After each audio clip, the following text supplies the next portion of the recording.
దేవుని బిడ్డరా, అనేక సార్లు దేవుని యొక్క బిడ్డలుగా దేవుని కోసం మనం జీవించాలి అనేటువంటి ఆశ, అటువంటి తృష్ణ మనం కలిగి ఉన్నప్పటికీ కూడా అతి రీతిగా ఉండటానికి చాలా ఆటంకాలు వస్తూ ఉంటాయి. అదేంటో ఏమో అర్థం కాదు, కానీ ఎన్నో సంవత్సరాలుగా మనం క్రైస్తవులుగా ఉంటున్నాం, దేవుని బిడ్డలుగా ఉంటున్నాం, దేవుని మందిరానికి వెళ్ళేవారిగా ఉంటున్నాము, కానీ ఎక్కడో ఏంటో అదేంటో కానీ వెనక్కి జారిపోతున్నటువంటి పరిస్థితి, ఆత్మీయంగా ఎక్కడో ఆగిపోయినటువంటి పరిస్థితి, ఆత్మీయంగా ఉండాల్సినటువంటి రీతిగా దేవుని సన్నిధానములో వాడబడాల్సినటువంటి రీతిగా వాడబడకుండా ఎక్కడో ఏదో సమస్య, ఆ సమస్యల వలయంలో ఉండిపోయి దేవుని మీద దృష్టి ఉంచాల్సింది దానికి బదులుగా లోకం వైపు వెళ్ళిపోతూ, లోకంలో ఉన్నటువంటి మనుషుల వైపు చూస్తూ మన దృష్టిని దేవుని మీద కాకుండా ఆ రీతిగా బ్రతుకుతున్నటువంటి క్రైస్తవులు లేరంటారా చెప్పండి? ఈ రోజున క్రైస్తవ సమాజం దేవుని బిడ్డల జీవం లేనటువంటి సమాజంగా, శక్తివంతుడైనటువంటి దేవుని యొక్క బలము కానీ శక్తి కానీ లేకుండా, దేవుని యొక్క అభిషేకం లేకుండా, దేవుని యొక్క సన్నిధి లేకుండా జీవిస్తున్నటువంటి అనేక మంది దేవునికి దూరం అయిపోతూ సంఘాన్ని చాలా లైట్గా తీసుకున్నవారు, దేవుని సన్నిధిని చాలా లైట్గా తీసుకునేటువంటి క్రైస్తవులు లేరంటారా చెప్పండి? దేవుని బిడ్డరా, ఈ రాత్రి నా మాటలు కొంత కఠినంగా ఉంటే మరే పర్వాలే, ఉండనివ్వండి. ఆ రీతిగా కఠినంగా ఉంటే కొంతమంది జీవితాల్లో మార్పు రావాలన్నదే నా యొక్క ఆశ, నా యొక్క తపన, అదే తప్ప మరొకటి ఏమీ లేదు. దేవుని బిడ్డరా, దేవుని వాక్యం రెండంచుల వాడి అయిన ఖడ్గము. ఆ వాక్యం వింటూ ఉంటుండగా నీకేది అవసరమో పరిశుద్ధాత్మ దేవునికి తెలుసు. అటు రీతిగా దేవుడు నిన్ను సంధించునుగాక. పరిశుద్ధ గ్రంథంలో దావీదు అనేటువంటి ఆయన ఉన్నాడు. ఆయన అంటే నాకు చాలా ఇష్టం అండి. The character of David, very fascinating character. ఎందుకంటే ప్లీజ్ కూర్చోండి, తొందరగా కూర్చోండి ప్లీజ్.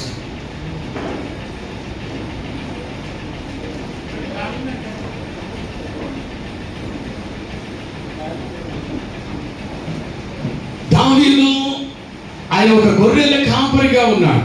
పొలాల్లో ఒక గొర్రెల కాపరిగా, ఒక సామాన్యమైనటువంటి వ్యక్తిగా ఉన్నటువంటి దావీదు, దేవుని యొక్క దృష్టి ఆయన మీద ఉంది. ఆయన దృష్టి దేవుని మీద ఉంది. దావీదు యొక్క దృష్టి దేవుని మీద ఉంది. చిన్నప్పటి నుంచి కూడా దేవుని యందు భయభక్తులు కలిగినటువంటి వాడుగా, దేవుని సేవించేవాడుగా, దేవుని ఆరాధించే వ్యక్తిగా ఆయన పరిశుద్ధ గ్రంథంలో మనం చూడగలుగుతూ ఉన్నాం. ఆయనను తీసుకుని వెళ్ళి సింహాసనం మీద కూర్చోబెట్టాడు. ఎందుకు కూర్చోబెట్టాడు? ఆయన ఆటోమేటిక్ గా ఆయన మీద దేవుని దృష్టి పడిందా? ఆటోమేటిక్ గా ఆయనను దేవుడు తీసుకుని వెళ్ళి సింహాసనం మీద కూర్చోబెట్టాడా అని అంటే లేదండి.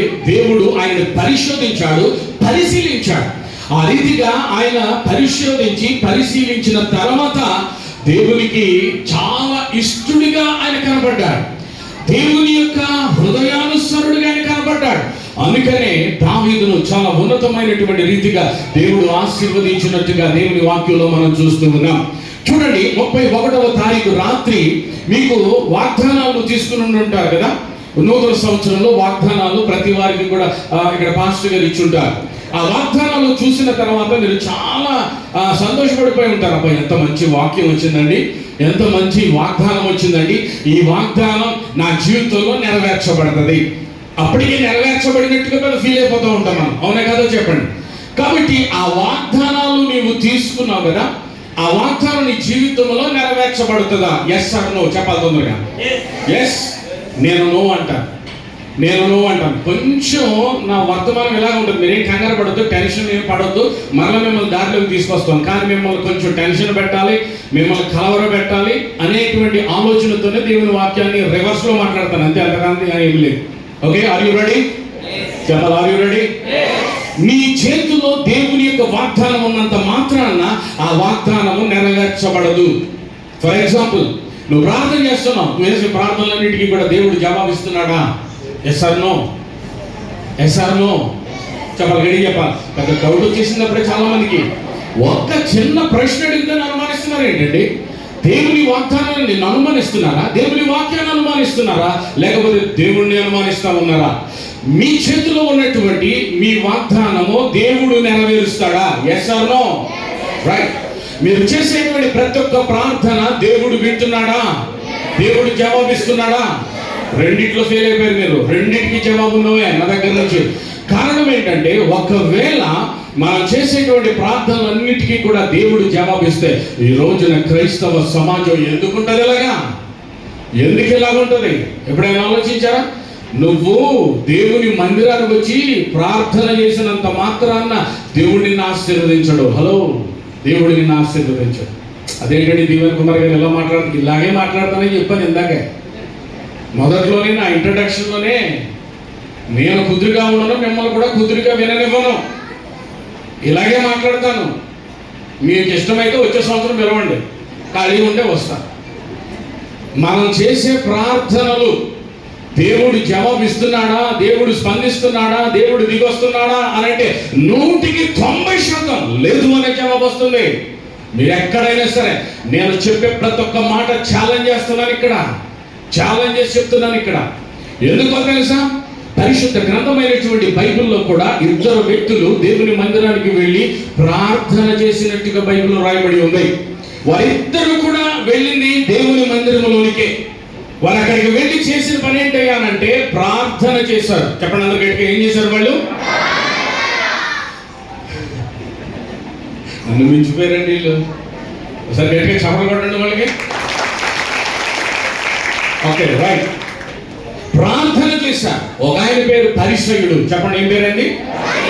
ఈ పరిసయ్యుడు చేసిన ప్రార్థన నీ బైబిల్లో ఏమని రాయబడి ఉందో తెలుసా? చాలా గొప్ప ప్రార్థన చేశాడు. చాలా విలువైనటువంటి పదాలు ఉపయోగించి ప్రార్థన చేశాడు. చాలా పొడవైనటువంటి ప్రార్థనలు ఆయన చేసినట్టుగా దేవుని వాక్యంలో మనం చూస్తున్నాం. ఆయన ఏ విధంగా చేశాడో తెలుసా? ప్రభువా, వినవలే కాదు, నేను ఎవరి దగ్గర దొంగిలించలేదు. నీకు నేను కానుకలు ఇచ్చాను, దశమ భాగములు ఇచ్చాను. ఈ సంఘంలో చాలా ఇంపార్టెంట్ రోల్ నాకుంది. నేను చాలా పర్ఫెక్ట్ గా ఉంటున్నాను అనే రీతిగా చాలా గొప్పగా తన యొక్క మాటలు ఉపయోగించి దేవుడికి చాలా సుదీర్ఘమైనటువంటి ప్రార్థన ఆయన చేసినట్టుగా పరిశుద్ధ గ్రంథమైనటువంటి బైబిల్లో మనం చూస్తున్నాం. అయితే ఆయన చేసినటువంటి ప్రార్థన గురించి బైబిల్లో ఒక సెంటెన్స్ రాయబడి ఉంటది. అదేంటో తెలుసా? అతడు తనలో తాను ప్రార్థించుకునేను అని బైబిల్లో రాయబడి ఉంది. అంతసేపు అంత గొప్ప ప్రార్థన చేస్తే, అంత విలువైన పదాలు ఉపయోగించి ఆయన ప్రార్థన చేస్తే, ఏమండి బైబిల్లో ఆయన చేసినటువంటి ఆ గొప్ప ప్రార్థన గురించి ఏమని రాయబడి ఉందంటే, అతడు తనలో తాను ప్రార్థించుకునేను అని ఉంది. అంటే దాని అర్థం ఏంటో తెలుసా? నీ కాళ్ళకు నువ్వే దండం పెట్టుకున్నావు అన్నమాట. నీ కాళ్ళకు ఇంకొకడు వచ్చి దండం పెట్టాలా, అప్పుడు నీ గొప్పతనం ఏంటో అర్థమైంది. కానీ నీ డబ్బా నువ్వే కొట్టుకుంటే దానివల్ల ఉపయోగం ఏమీ లేదు. ఇంకొక వ్యక్తి ఉన్నాడు, ఆయన వెనకకు వచ్చి నిలబడ్డాడు. ఆయన పేరు సుంకరి. చెప్పండి, ఏం పేరండి? సుంకరి. ఆయన కూడా వచ్చి ప్రార్థన చేస్తున్నాడు మందిరంలో. ఆయన చేసినటువంటి ప్రార్థన గురించి బైబిల్లో ఏమని రాయబడి ఉందో తెలుసా? ఆయన వెనక నిలబడి ఆకాశము వైపు తన కనులెత్తి రొమ్ము కొట్టుకొనొచ్చు, ప్రభువా, నేను పాపిని అని ఆయన పశ్చాత్తాపపడుతూ ఆయన చేశాడు ప్రార్థన అని దేవుని వాక్యంలో మనం చూస్తా ఉన్నాం. ఆయన చేసినటువంటి ప్రార్థన గురించి కూడా బైబిల్లో రాయబడి ఉందండి. ఒక సెంటెన్స్ ఏమని రాయబడి ఉందో తెలుసా? అతని ప్రార్థన అతనిని నీతిమంతునిగా మార్చి తన ఇంటికి పంపెను అని. గట్టిగా చప్పట్లు కొడుతూ యేసు నామాన్ని మహిమపరచండి. ఇద్దరు ప్రార్థన చేస్తున్నారు మందిరంలో. కానీ ఒక్క వ్యక్తి ప్రార్థన దేవుడు విన్నాడు, ఒక్కొక్క వ్యక్తి ప్రార్థన దేవుడు విన్నట్టుగా కనిపించడం లేదు. ఈ రాత్రి సమయంలో మనం చేసే ప్రార్థన దేవునికి అనుకూలంగా ఉంటే నువ్వు చేసే ప్రతి ప్రార్థనకు దేవుడి దగ్గర నుంచి జవాబు వస్తుంది. నమ్మిదామే చెప్పాలి గట్టిగా. ప్రైజ్ ది లార్డ్, హల్లెలూయా. ఎన్ని సంవత్సరాలుగా నువ్వు క్రైస్తవుడు అని నేను అడగడంలే. ఎన్ని సంవత్సరాలుగా ఈ కింగ్ జీసస్ మినిస్ట్రీస్ మందిరానికి నువ్వు వస్తున్నావని కూడా నేను అడగడంలే. I don't care. But what I care, నాకు కావాల్సింది ఏంటో తెలుసా? నువ్వు చేసే ప్రార్థనకు దేవుడు స్పందిస్తున్నాడా?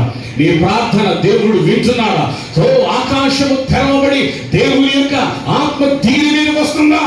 అది నా ప్రశ్న. దైవ జనాంగమ దయచేసి గమనించండి. దావీదు ఎన్ని మార్లు ఆయన ప్రార్థన చేశాడు. ఎందుకయ్యా దావీదు, నువ్వు రాజు కదా, ఎందుకు ఇన్నిసార్లు ప్రార్థన చేస్తున్నావు అని అంటే దావీదు ఏమంటాడో తెలుసా? అయ్యా, నాకు సహాయం కావాలి అని అంటే నా దృష్టి దేవుని మీద మాత్రమే నేను పెడుతున్నా. ప్రార్థన అంటే అది మనుషుల వైపు నేను చూడలే. నేను రాజునయ్యా, నాకు రాజరికం ఉంది, నాకు అధికారం ఉంది. నేను రాజునైనా, నాకు అధికారం ఉన్నా లేకపోతే భోగ భాగ్యాలు ఉన్నప్పటికీ కూడా నా దృష్టి నన్ను ఈ సింహాసనం మీద కూర్చోబెట్టినటువంటి దేవుని వైపు తప్ప ఇంకొకరి వైపు ఉండదు అని అంటాడు ఆయన. స్తోత్రం చెప్పండి. హల్లెలూయా. 2025వ సంవత్సరం, నూతన సంవత్సరం యొక్క చివరి దినంలో మనం ఉంటున్నాం. మొదటి మాసం యొక్క చివరి దినంలో మనం ఉంటున్నాం. దేవుని బిడ్డలారా, ఈ నూతన సంవత్సరంలో ప్రభు నీ కోసం ఏం చేయాలని ఉద్దేశిస్తున్నాడో నీకు తెలుసా? తెలియదు. ఆయన యొక్క వాగ్దానపు నెరవేర్పు ఏ రీతిగా నీ జీవితంలో ఆయన అనుగ్రహించబోతున్నాడో నీకు తెలుసా? తెలియదు. ఆయన కార్యాలు నీ పట్ల, నీ కుటుంబం పట్ల ఏ రీతిగా ఉండబోతున్నాయి నీకు తెలుసా? తెలియదు. కానీ దేవుని వాక్యం ఏమని సెలవిస్తుంది అని అంటే, దేవుడు చేసేటువంటి ప్రతి ఒక్క కార్యాన్ని కూడా తన భక్తులకు ఆయన తెలియజేస్తాడు అని. స్తోత్రం చెప్పండి. హల్లెలూయా. రాత్రి దేవుని వాక్యం వింటూ ఉంటుండగా అతి గ్రహింపును దేవుడు మనకు అనుగ్రహించును గాక. హల్లెలూయా. అనేక సార్లు దావీదు యుద్ధానికి వెళ్లాల్సి వచ్చింది. ఆ సమయంలో దావీదు చేసిన పని ఏంటో తెలుసా? తనకున్నటువంటి సైన్యం అంతటిని కూడా సిద్ధం చేసుకుని తన గుర్రాలు రథాలతో వెళ్ళిపోలేదండి యుద్ధానికి. ఆయన దేవుని యొక్క సన్నిధానంలోనికి వెళ్ళాడు. మోకరించి సర్వోన్నతుడైన దేవుని వైపు చూడడం ప్రారంభించాడు ఆయన. హల్లెలూయా. ఆయన కొట్టిల్లిపోకుండా, ఆయన కృంగిపోకుండా, ఆయన దేవుని వైపు చూస్తూ తనకు కాపుదలగా, తనకు సంరక్షకునిగా, తనకు విశ్రాంతిగా, తనకు నీడగా ఉండడానికి, తనకు కావలసినటువంటి దైవికమైనటువంటి ఆలోచనల్ని దేవుడు ఇవ్వడానికి అనుక్షణము కూడా దేవుణ్ణి అంటి పెట్టుకున్నాడైన. దేవుణ్ణి అంటి పెట్టుకున్నాడైన. దేవుని బిడ్డల దయచేసి గమనించండి. ఈ రీతిగా కనుక మనం చూస్తా వెళ్ళినట్లయితే దేవుని బిడ్డల దావీదు తనకు అధికారం వైపు చూడలేదు. దేని తట్టు కూడా ఆయన చూడక కీర్తన గ్రంథంలో ఆయన రాసినటువంటి కీర్తనలు ఆయన యొక్క స్వీయ అనుభవాలుగా ఉంటున్నాయి. అంటే దావీదు ఎటువంటి మార్గములో ఆయన ప్రవేశించాడో, లేకపోతే ప్రయాణించాడో, అలాగే ఎటువంటి ప్రతికూలమైన పరిస్థితులు ఆయనకి ఎదురయ్యాయో, అతి ప్రతికూలమైన పరిస్థితులు ఎదురైనప్పుడు ఆయన వాటిని ఏ విధంగా జయించాడు. రైట్. అదేవిధంగా అనేక సార్లు తొట్టిల్లినప్పుడు కూడా ఆయన కృంగిపోకుండా దేవుడు ఏ విధంగా ఆయనను లేవనెత్తాడు. ఇవన్నిటి కోసం ఆయన దృష్టి దేవుని మీద మాత్రమే ఉంది. ఈ రాత్రి దేవుని వాక్యం అందిస్తూ ఉంటుండగా ఈ మనవిని దయచేసి అందరూ కూడా వినాల్సిందిగా మనం చేస్తున్నాం. ఈ నూతన సంవత్సరంలో నీకు కూడా ప్రతికూలమైన పరిస్థితులు రావచ్చు, కష్టాలు రావచ్చు, బాధలు రావచ్చు, శ్రమల గుండా నువ్వు వెళ్ళొచ్చు, వ్యాధి బాధలతో సతమతం అవ్వచ్చు, అలాగే ఫైనాన్షియల్ నీడ్స్ లో కూడా నువ్వు ఉండొచ్చు. అయితే రాత్రి సమయంలో దయచేసి మాటలు నువ్వు వినాల్సిందిగా నేను మనవి చేస్తున్నాను. నీ దృష్టిని కనుక దేవుని మీద మాత్రమే పెడితే దేవుడు తగిన ఆలోచన నీకు ఇస్తాడు. ఆ సమయంలో నువ్వు కృంగిపోకుండా, నువ్వు అలిసిపోకుండా, నువ్వు జారిపోకుండా, నువ్వు ఆగిపోకుండా, దేవుని బిడ్డలారా, నీ విశ్వాసములకు కర్త, దానిని కొనసాగించువాడు ఆయన. ఎవరి వైపు అండి? దేవుని వైపు చూస్తూ, యేసు వైపు చూస్తూ కనుక నువ్వు పరిగెడితే నీ పరుగు బంధాన్ని నువ్వు తుదముట్టించగలుగుతావు అని నీకు మనం చేస్తున్నాము. దేవునికి స్తోత్రం కనుక. హల్లెలూయా. కాబట్టి ఇక్కడ దావీదు ఏమంటాడో తెలుసా? ఏమండి? ఆకాశమందు ఆసీనుడైనటువంటి దేవుని వైపు చూస్తూ బైబిల్లో రాయబడినటువంటి మాట ఏంటంటే, ఎలుగెత్తి నీ తట్టు కనులెత్తుచున్నాను ప్రభా అని అంటున్నాడు. అంటే ఏంటో తెలుసా? దాని అర్థం ఏంటో తెలుసా? నా యొక్క దృష్టి నీ మీద ఫోకస్ చేస్తున్నాను అని దాని అర్థం. అదనమాట. ఆయనకి అనేకమైనటువంటి భయంకరమైన పరిస్థితులు ఎదురొచ్చాయి. కానీ అటువంటి సమయంలో ఆయన దృష్టి దేవుని మీద మాత్రమే ఉంచాడు. ఒకసారి నేను ఒక ప్రసంగం చేసిన తర్వాత ఒక యవనస్తుడు వచ్చాడు. అన్న, నీకు ఒక మాట చెప్పాలి అన్నాడు. చెప్పున్నానన్న. ఆయన అన్నాడు, అన్న, నేను దేవుని బిడ్డగా జీవిస్తున్నాను. నేను ప్రార్థనకి వెళ్తాను, ఫాస్టింగ్ ప్రేయర్స్కి వెళ్తాను, చర్చ్లో కూడా నేను పని చేస్తూ ఉంటాను, దశమ భాగాలు ఇస్తాను, కానుకలు ఇస్తాను. నేను చేయాల్సినవన్నీ కూడా నా భక్తి విషయంలో, నా ఆత్మీయ స్థితి విషయంలో నేను చేస్తానే ఉన్నాను. అయినప్పటికీ కూడా ఏంటన్నా ఈ కష్టాలు? ఒకదాని తర్వాత మరొకటి, ఒకదాని తర్వాత ఒకటి. ఇది అయిపోయింది అని అనుకుంటే ఇంకొకటి వస్తుంది మా కుటుంబంలోకి. అదేంటో ఏం అర్థం కావడం లేదు. ఎందుకన్నా ఇంత భక్తిగా, ఇంత ప్రార్థన నేను చేస్తున్నప్పటికీ కూడా ఎందుకు ఈ కష్టాలు, ఎందుకు ఈ శోధనలు వస్తున్నాయి మాకు? చెప్పు నువ్వు అని అన్నాడు. ఒకే ఒక మాట చెప్పాను. అదేంటో తెలుసా? మనం ఈ భూమి మీద బ్రతుకుతున్నంత కాలం కూడా వాటిని మనం ఎదుర్కోవలసిందే. నువ్వు క్రైస్తవుడు అయినా, క్రైస్తవేతరుడు అయినా, ఎవరైనా సరే నువ్వైనా వాళ్ళైనా పీల్చేది ఒకే గాలి, ఒకే నీరు, ఒకే ఎండ, ఒకే లోకం, ఒకే భూమి. ఈ భూమి మరణించు వారి యొక్క లోకము. ఆకాశం లేకపోతే పరలోకం నిత్యత్వము కలిగినటువంటి వారి యొక్క లోకం. కాబట్టి ఈ భూమి మీద ఉన్నటువంటి ప్రతి ఒక్కరూ కూడా దేవుని బిడ్డరా ఇటువంటి ప్రతికూలమైనటువంటి పరిస్థితులు ఎదుర్కోవాల్సి వస్తుంది. అయితే ఒక విషయం చెప్పమంటారా, దేవుని బిడ్డరా, ఎలాంటి పరిస్థితులు మనకు ఎదురైనప్పటికీ కూడా వాటిని చూసి బెదరము, వాటిని చూసి భయపడిపోము, వాటిని చూసి కృంగిపోకూడదు. వాటికి ఎదురుగా నిలబడి వాటిని శాసించగలిగినటువంటి దమ్ము, ధైర్యాన్ని దేవుని బిడ్డల దేవుడు నీకు ఇస్తాడు. ఆమేన్ అంటారేమో. ఆమేన్, హల్లెలూయా. క్రైస్తవుడు రోషముతో బ్రతకాల్సినటువంటి రోజుల్లో మనం ఉన్నాం. రోషముతో బ్రతకాలి, తల దించుకుని కాదు తలెత్తుకుని బ్రతికేటువంటి రోజుల్లో మనం ఉన్నామని మీకు నేను మనవి చేస్తున్నాను. రోజున యవనస్తుల కూడిక, దరిదాపు 4,000 మంది యవనస్తులు ఉన్నారండి. ఆ యవనస్తుల కూడికలో నేను ఛాలెంజింగ్ గా ఒక మెసేజ్ ఇచ్చాను. మెసేజ్ అయిన తర్వాత ఒక యవనస్తుడు వచ్చాడు. అన్న, ఒక విషయం చెప్పాలి మీకు అని అన్నాడు. చెప్పండి అని అన్నా. ఆయన ఏమన్నాడు తెలుసా? అన్న, నువ్వు అందరినీ కూడా రెచ్చగొడుతున్నావు అన్నాడు. ఏమన్నాడు? నువ్వు అందరినీ ఏం చేస్తున్నావంట? రెచ్చగొడుతున్నావన్నా అని అంటున్నాడు. నేను రెచ్చగొట్టడానికి నిలబడ్డాను ఇక్కడ. జోలాలి పాట పాడడానికి కాదు, హలో, జో కొట్టడానికి కాదు, అందుకోసం నేను రాలేదు. ఒక ప్రత్యేకమైనటువంటి దేవుని యొక్క వాక్కుతో నేను ఇక్కడ నిలబడ్డాను. నేను వచ్చేటప్పుడు ఒక ప్రార్థన చేశాను. ప్రభువా, నేను ఇమాన్యుయల్ చర్చ్కి వెళ్తున్నాను, నన్ను ఏం మాట్లాడమంటావు? అక్కడ నా మనసులో 50కి పైగా వర్తమానాలు ఉన్నాయి. ఏ వర్తమానమైనా సరే జస్ట్ లైక్ దాట్ అందించగలను. కానీ అలాగొద్దు, నువ్వేం మాట్లాడాలని ఆశిస్తున్నావు ఆ సంఘముతో అని ప్రభువు దగ్గర ప్రార్థన చేసి ఎదురు చూస్తూ ఉంటే పరిశుద్ధాత్మ దేవుడు నాకు ఇచ్చినటువంటి వర్తమానం, సంఘము దర్శనమును కలిగి ఉండ నీ కన్నులు దేవుని దృష్టి వైపు, దేవుని వైపు కనుక నీ దృష్టి ఉంటే దేవుడు నీకు కనబడతాడు. ఆమేన్ చెప్పండి. దేవుని సన్నిధిని నువ్వు చూడడానికి అవకాశం ఉంటుంది, దేవుని స్వరాన్ని నువ్వు వినడానికి అవకాశం ఉంటుంది. ఈ రాత్రి దేవుని వాక్యం వింటూ ఉంటాడుగా అట్టి నూతనమైనటువంటి అనుభవానికి దేవుడు మనల్ని నడిపించునుగాక. హల్లెలూయా. అబ్రహాము తన ఒక్కగానొక్క కుమారుడైనటువంటి ఇస్సాకును బలిపీఠం మీద పెట్టాడు. ఆయన బలిపీఠం మీద పెట్టి బలర్పించడానికి తన యొక్క కత్తిని పైకెత్తాడండి. దయచేసి వినాలందరూ, కత్తిని పైకెత్తాడు. అప్పటికి కూడా దేవుడి దగ్గర నుంచే మాటలు వినపడడం లేదండి. ఒకవేళ అబ్రహాముతో దేవుడు ఏదైనా మాట్లాడతాడేమో, అబ్రహామా ఆగయ్యా, అక్కడ నీ కుమారుని బలి అర్పించవలసినటువంటి అవసరం లేదు అని దేవుడు చెప్తాడేమో, కానీ చెప్పలే. ఇంకా కత్తి పైకెత్తుతున్నాడు. ఆ కత్తి పైకెత్తి మరలా ఆయనను బలిగా అర్పించడానికి ఆ కత్తి క్రిందకి దిగుతూ ఉంటుండగా కూడా దేవుడి దగ్గర నుంచి ఏ విధమైనటువంటి స్వరం వినపడ్డా. ఈ రాత్రి నీ జీవితంలో కూడా అట్టి పరిస్థితులు కూడా నువ్వు వెళుతూ ఉన్నావేమో. I don't know. పరిశుద్ధాత్మ దేవునికి తెలుసు. భయంకరమైనటువంటి ఎవ్వడికి చెప్పుకోలేనటువంటి పరిస్థితుల్లో కనుక ఈ రాత్రి నువ్వు ఇక్కడ కూర్చుని ఉన్నావేమో. దేవుడు నీతో మాట్లాడుతూ ఉన్నాడు. అబ్రహాము గుండె పగిలిపోతా ఉంది ఇక్కడ. ఎవరిని నిజంగా బలి అర్పించబడుతున్నటువంటి ఇస్సాకుకి కాదండి. ఆ బాధ, ఆ వేదన ఇస్సాకులో కనిపించడం లేదు. ఇస్సాకు చాలా హ్యాపీగా కళ్ళు మూసుకుని ఉన్నాడు, దేవుడికి అప్పగించేసుకున్నాడు అంతే. తండ్రి మాటకు విధేయత చూపెట్టాడంతే. ఏం చేసుకుంటావో చేసుకో అన్నట్టుగా ఆయన బలిపీఠం మీద పడుకున్నాడు ఆయన.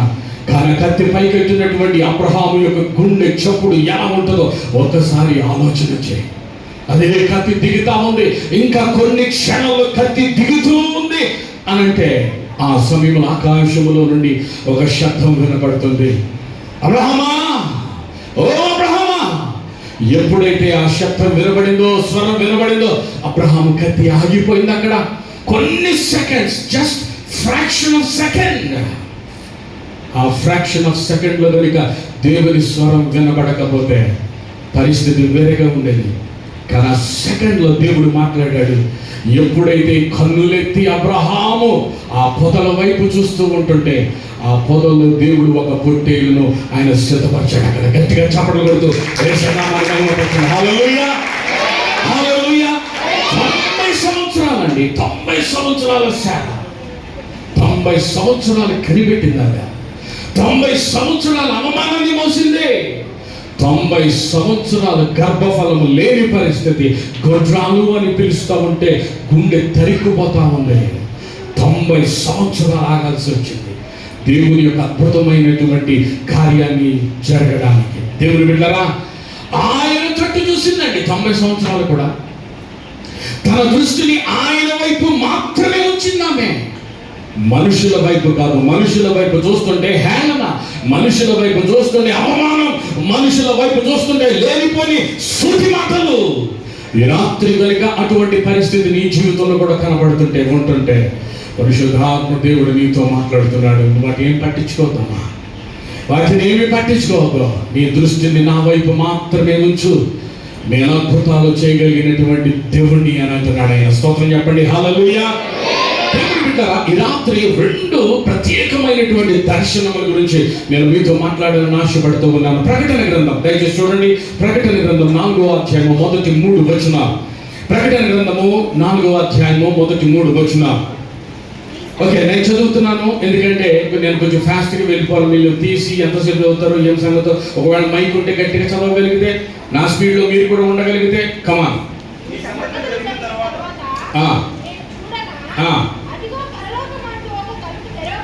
రైట్, ఆగండి అక్కడ. ఇక్కడ అపోస్తలుడైనటువంటి యోహాను భక్తుడు ఒక దర్శనాన్ని చూస్తా ఉన్నాడు. ఓకే, ఇదన్నమాట ఇక్కడ రాయబడినటువంటి స్టోరీ ఏంటంటే యోహాను భక్తునికి కలిగినటువంటి దర్శనం. ఓకే, ఈ అపోస్తలుడైన యోహాను గారిన 4వ అధ్యాయం మొదటి 3 వచనంలో ఈ సంగతులు జరిగిన తర్వాత నేను చూడగా అని ఉంది. నేను చూడగా అనేది అండర్లైన్ చేసుకోండి.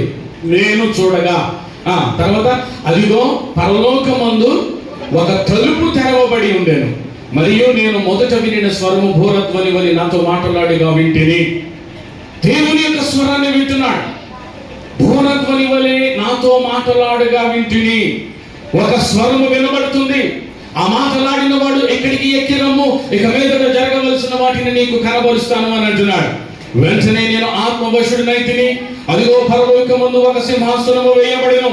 ఏం దర్శనం చూస్తున్నాడు ఆయన? ఇదిగో నేను చూడగా. ఆయన తన యొక్క దృష్టిని కేంద్రీకరించి చూస్తున్నాడు. అంత స్పెసిఫిక్ గా ఆయన రాశాడు అని అంటే దాని అర్థం ఏంటంటే ఆయన చూస్తున్నటువంటి దర్శనాన్ని చాలా జాగ్రత్తగా పరిశీలిస్తున్నాడు అనమాట. అందుకనే ఆ దర్శనంలో ఆయన ఏం చూస్తున్నాడు అవన్నీ కూడా చాలా విపులంగా అక్కడ రాస్తా ఉన్నాడు. ఒక భూరధ్వని వలె స్వరం వింటున్నాడు. అక్కడికి ఆ స్వరం అంటుంది ఎక్కి రమ్ము అని అంటున్నాడు. దాని అర్థం ఏంటంటే ఎప్పుడైతే దేవుని యొక్క దర్శనాన్ని నువ్వు పొందుకుంటావో నీ యొక్క స్పిరిచువాలిటీ లెవెల్ అది ఇంకొక అంతస్తులోనికి పెరగడం జరుగుతుంది. నమ్ముతామేం చెప్పండి, ఆమేన్. నువ్వు ఇప్పుడు ఎటువంటి ఆత్మీయతలో ఉన్నావో ఆ ఆత్మీయతలో నీ ఆత్మ ఉండదు. అర్థమవుతుందా? ఇంకొక లెవెల్లోనికి నీ ఆత్మను పరిశుద్ధాత్మ దేవుడు తోడుకుని వెళ్తాడు. అందుకనే ఇక్కడికి ఎక్కి రమ్ము అంటే నువ్వు వెళ్ళవక్కడికే, కానీ నీ ఆత్మ వెళ్తారు అక్కడికి. స్తోత్రం చెప్పండి, హల్లెలూయా. ఇప్పుడు ఆయన ఏమంటున్నాడంటే ఇక మీదట జరగవలసిన వాడిని కనబరుస్తాను. వెంటనే నేను ఆత్మవశుడనైతిని, అదిగో పరలోకమందు ఒక సింహాసనం వేయబడెను. ఆయన సింహాసనాన్ని చూస్తున్నాడు. అక్కడ ఆ సింహాసనం ముందు ఒకడు ఆసీనుడై ఉండెను అని దేవుని వాక్యం సెలవిస్తా ఉంది. ఆ సింహాసనం ముందు ఆసీనుడైన వాడు ఎలా ఉన్నాడు? అక్కడ రాయబడింది, దృష్టికి సూర్యకాంత పద్మ రాగములను పోలినవాడు మరకతము వలె ప్రకాశించు ఇంద్రధనుస్సు సింహాసనమును ఆవరించి ఉండెను అని దేవుని వాక్యం సెలవిస్తుంది. దేవుని బిడ్డగా ఒక అద్భుతమైనటువంటి దేవ దర్శనం ఇక్కడ అపోస్తలుడైనటువంటి యోహాను భక్తునికి కలిగింది. ప్రకటన గ్రంథము యోహాను భక్తుడు ఆయన 1వ అధ్యాయంలో చూసినట్లయితే ఆయన పొందినటువంటి అద్భుతమైనటువంటి దేవ దర్శనం అక్కడ రాస్తా ఉంటాడు. ఆయన ఆ దర్శనంలో ప్రభువుని ఏ రీతిగా చూశాడో, ఎంత మహిమ కలిగినటువంటి ఆ దేవునిగా, ఆయన తళతళ మెరుస్తున్నటువంటి దేవునిగా ఆయనకు ప్రత్యక్షమయ్యాడు. కొన్ని నెలల క్రితం నేను కూడా గ్రీసు దేశం వెళ్ళాను. గ్రీసు దేశంలో పాట్మస్ ఐలాండ్ అంటే పద్మసు ద్వీపం అని అంటారు కదా, ఈ ప్రకటన గ్రంథంలో పద్మసు ద్వీపం. ఆ పద్మసు ద్వీపానికి నేను వెళ్ళాను. ఎక్కడైతే యోహాను భక్తుడు ఆ దర్శనాన్ని పొందుకున్నాడో ఆ గుహలోనికి నేను వెళ్ళాను. లిటరల్ గా నేను వెళ్ళాను అక్కడికి వెళ్ళి, ప్రభువా ఎంత అద్భుతమైనటువంటి నీ సన్నిధి ఇక్కడ ఉందని ఆయన ఆ కొండ గుహలో తొలిచినటువంటి ఆ గుహలో ఆయన ఆ దేవ దర్శనాన్ని అక్కడ చూశాడు. నేను ఆ గుహలోనికి వెళ్ళి అక్కడ ఉన్నటువంటి గైడ్ పిలిచి ఏంటి ఈ గుహ, ఈ కొండ ఏంటి ఇలాగ రెండుగా ముక్కలైపోయింది ఏంటి అని అడిగితే ఆయన ఏం చెప్పాడో తెలుసా? ఆ గైడ్ ఏం చెప్పాడో తెలుసా? చూడండి, ఆ దర్శనం పొందుకున్నప్పుడు దేవుని యొక్క మహిమ, దేవుని యొక్క స్వరము ఆయన విన్నాడే. ఆ సమయంలో ఆ కొండ రెండు ముక్కలైపోయిందని చెప్పాడు ఆయన. స్తోత్రం చెప్పండి, హల్లెలూయా. దేవుని యొక్క స్వరం, దేవుని యొక్క మహిమ ఎలాంటి రాతి హృదయాన్నైనా సరే అది మెత్తని హృదయాన్ని మార్చగలిగినటువంటి అద్భుతమైన శక్తి దానికి ఉంది. రెండు చేతులు పైకెత్తి స్తోత్రం చెప్పండి, హల్లెలూయా.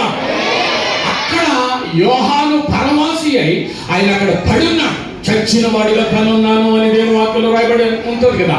కాబట్టి ఆ రీతిగా ఆయన పడున్న చోటుకు నేను వెళ్ళి, ప్రభువా, ఎంత అద్భుతమైనటువంటి నీ సన్నిధి ఇక్కడ ఉంది నాయన. అలనాడు ఎన్నో వేల సంవత్సరాల క్రితం ఆ యోహాను భక్తుడు ఇక్కడే నీ అద్భుతమైనటువంటి దర్శనాన్ని చూసి ప్రకటన గ్రంథం రాశాడు ప్రభు అని నేను దేవుణ్ణి స్తుతించా. నేను మొట్టమొదటిగా ఇజ్రాయెల్ దేశం వెళ్ళినప్పుడు చాలా సంవత్సరాల క్రితం అలాంటి థ్రిల్లింగ్ ఫీలింగ్ నేను అక్కడ ఫీల్ అవడం జరిగింది. ఆ తర్వాత దాదాపు 40 దేశాలు ప్రపంచం తిరిగి వచ్చాను. ఎక్కడ కూడా పెద్ద నాకు అంత ఫీల్ అవ్వలే. రెండవదిగా ఈ ప్యాట్మస్ ఐలాండ్లో ఆ 7 సంఘాలు, ఆ ప్రకటన గ్రంథంలో రాయబడిన 7 సంఘాలు కూడా చూసి వచ్చాను అక్కడికి వెళ్ళి. ఎందుకు వెళ్ళాను అని అంటే, చిన్నప్పటి నుంచి బైబిల్ చదువుతున్నాను. చిన్నప్పటి నుంచి ఆ ప్రకటన గ్రంథం మీద అనేక మంది గొప్ప గొప్ప దైవజనులు వర్తమానాలు అందించడం నేను విన్నాను. Very good. కానీ కళ్ళారా అక్కడికి వెళ్ళి ఆ సంఘాలని చూడటం, ఆ 7 సంఘాలని దర్శించడం, వాట్ ఎ బ్యూటిఫుల్ అండి, what a beautiful experience, what a spiritual experience. I cannot really explain, but what experience. ఆ తృప్తి వేరేగా ఉంది. దేవునికి మహిమ కలుగును గాక, హల్లెలూయా. చూడండి, ఆత్మవశుడయ్యాడు. ఎప్పుడైతే ఆత్మవశుడయ్యాడో ఇవో ఆత్మీయ నేత్రాలకు దేవుడు తెలుస్తున్నాడు అక్కడ, హల్లెలూయా. మందిరానికి వస్తున్నావు, ఆరాధన చేస్తున్నావు, క్రైస్తవుడు అని చెప్పుకుంటున్నావు, అన్ని బాగానే ఉన్నాయి. కానీ ఎప్పుడైనా నీకు దేవ దర్శనం కలిగిందా? అది ప్రశ్న. ఎప్పుడైనా నువ్వు దేవుడిని ఆరాధిస్తూ ఉంటుండగా ఓ తెరవబడిన పరలోకాన్ని నువ్వు చూడగలిగావా? దేవుని యొక్క స్వరాన్ని నువ్వు వినగలిగావా? అది ప్రశ్న. ఎంత కాలంగా మనం క్రైస్తవులం అన్నది కాదు ప్రాముఖ్యం, ఎంతగా నువ్వు ఆత్మీయ జీవితాన్ని కలిగి ఉన్నావు, ఎంతగా దేవుడి యొక్క అభిషేకంలో ఆత్మ వరాలతో దేవుడు నిన్ను నింపాడు అనేది చాలా ప్రాముఖ్యమైనటువంటి విషయం అని సంఘము గుర్తించాల్సిందిగా మనం చేస్తూ ఉన్నా. ఆత్మీయ నేత్రాలు తెరవబడితే అక్కడ ఆసీనుడైనటువంటి వాడి గురించి రాస్తున్నాడు. ఆయన దృష్టికి సూర్య కాంత పద్మ రాగములను పోలినవాడు, మరకతము వలె ప్రకాశించు ఇంద్రధనుస్సు సింహాసనమును ఆవరించి ఉండెను అని అంటున్నాడు. అంటే కళ్ళు మెరమిట్లు కలిపేటువంటి దేవుని యొక్క మహిమ. హల్లెలూయా. దేవుని బిడ్డలారా, మనం దేవుని మందిరానికి వచ్చి దేవుడిని ఆరాధిస్తూ ఉన్నప్పుడు మన సంఘమును అట్టి అనుభవంలోనికి దేవుడు నడిపించును గాక. అందుకనే ఎక్కడైతే బలమైనటువంటి స్తుతి ఆరాధన ఉంటుందో, వింటున్నారా? ఎక్కడైతే బలమైనటువంటి స్తుతి ఆరాధన ఉంటుందో అక్కడ దేవుని యొక్క సన్నిధి దిగి వస్తుంది. నమ్మిదా ఆమేన్ చెప్పండి. ఒకసారి చెప్పంటారా? 150% అండి, 150%. This is my experience, this is my experience. 150% మంది క్రైస్తవులు మందిరానికి వచ్చి అదేదో కొత్తగా మందిరంలోకి వచ్చినట్టు, కొత్తగా క్రైస్తవుడైనట్టు, ఆ పాట ఏంటో తెలియనట్టు, చప్పట్లు కొట్టడము అంటే ఏంటో తెలియనట్టు నోరు కూడా విప్పరండి, అలా చూస్తూ ఉంటారు. ఒళ్ళు మండిపోద్దు నాకు. హలో, క్షమించాలా, మాటలు కఠినంగా ఉంటాయని ముందే చెప్పాను నేను. ఒళ్ళు మండిపోద్దు నాకు. క్రైస్తవుడు సిగ్గుండాలా, సిగ్గుండాలా. నువ్వు మందిరానికి వచ్చావు అని అంటే నువ్వు ఆరాధించడానికి వచ్చావు. He wants you to be a worshiper unto him. దావీదు భక్తుని యొక్క జీవిత చరిత్ర స్టడీ చేయి ఇంటికి వెళ్ళిన తర్వాత దావీదును దేవుడు అంతగా ఆశీర్వదించడానికి కారణం ఏంటంటే ఆయన దేవుని యొక్క ఆరాధకుడైన, దేవుని యొక్క ఆరాధకుడైన. ఆయన ఎక్కడ ఉన్నా సరే దేవుని నామమును మహిమపరచడం ఆగలేదైనా, ఆగలేదు. కానీ మనం దేవుని మందిరంలోకి వచ్చి సాక్షాత్తు దేవుని సన్నిధానంలోకి వచ్చి సాక్షాత్తు ఈ బలిపీఠం దగ్గరికి వచ్చి ఎంత డోంట్ కేర్ కింద ఉంటున్నాం, ఎంత కేర్లెస్గా ఉంటున్నాం, ఎలాంటి యాటిట్యూడ్తో మనం ఉంటున్నామో ఒక్కసారి ఆలోచించాల్సిందిగా మనం చేస్తూ ఉన్నాను. దేవుని సన్నిధి ఉన్న చోటుకు వచ్చావమ్మా నువ్వు. సాక్షాత్తు దేవుని యొక్క ప్రత్యక్షతలు కలిగేటువంటి స్థలంలోనికి నువ్వు వచ్చావు. అటువంటి గ్రహింపు లేకుండా ఇష్టానుసారంగా దేవుని మందిరంలో నువ్వు ఉంటున్నావు అని అంటే ఏమనాలా ఇలాంటి క్రైస్తవుల్ని? దయచేసి నన్ను క్షమించాల్సిందిగా మీకు నేను మనవి చేస్తూ ఉన్నాను. నా గుండె మండుతుంది కాబట్టే ఈ మాటలు పరిశుద్ధాత్మ దేవుడు తెలియచేయమన్నాడు కాబట్టి మాట్లాడుతూ ఉన్నాను. దేవుని బిడ్డల కళ్ళు మెరమిట్టు కలిపేటువంటి ఆ దేవుని యొక్క సన్నిధిని ఎప్పుడైనా నువ్వు చూసావా? ఆ దేవుని యొక్క బలమైనటువంటి స్వరాన్ని ఎప్పుడైనా నువ్వు విన్నావా?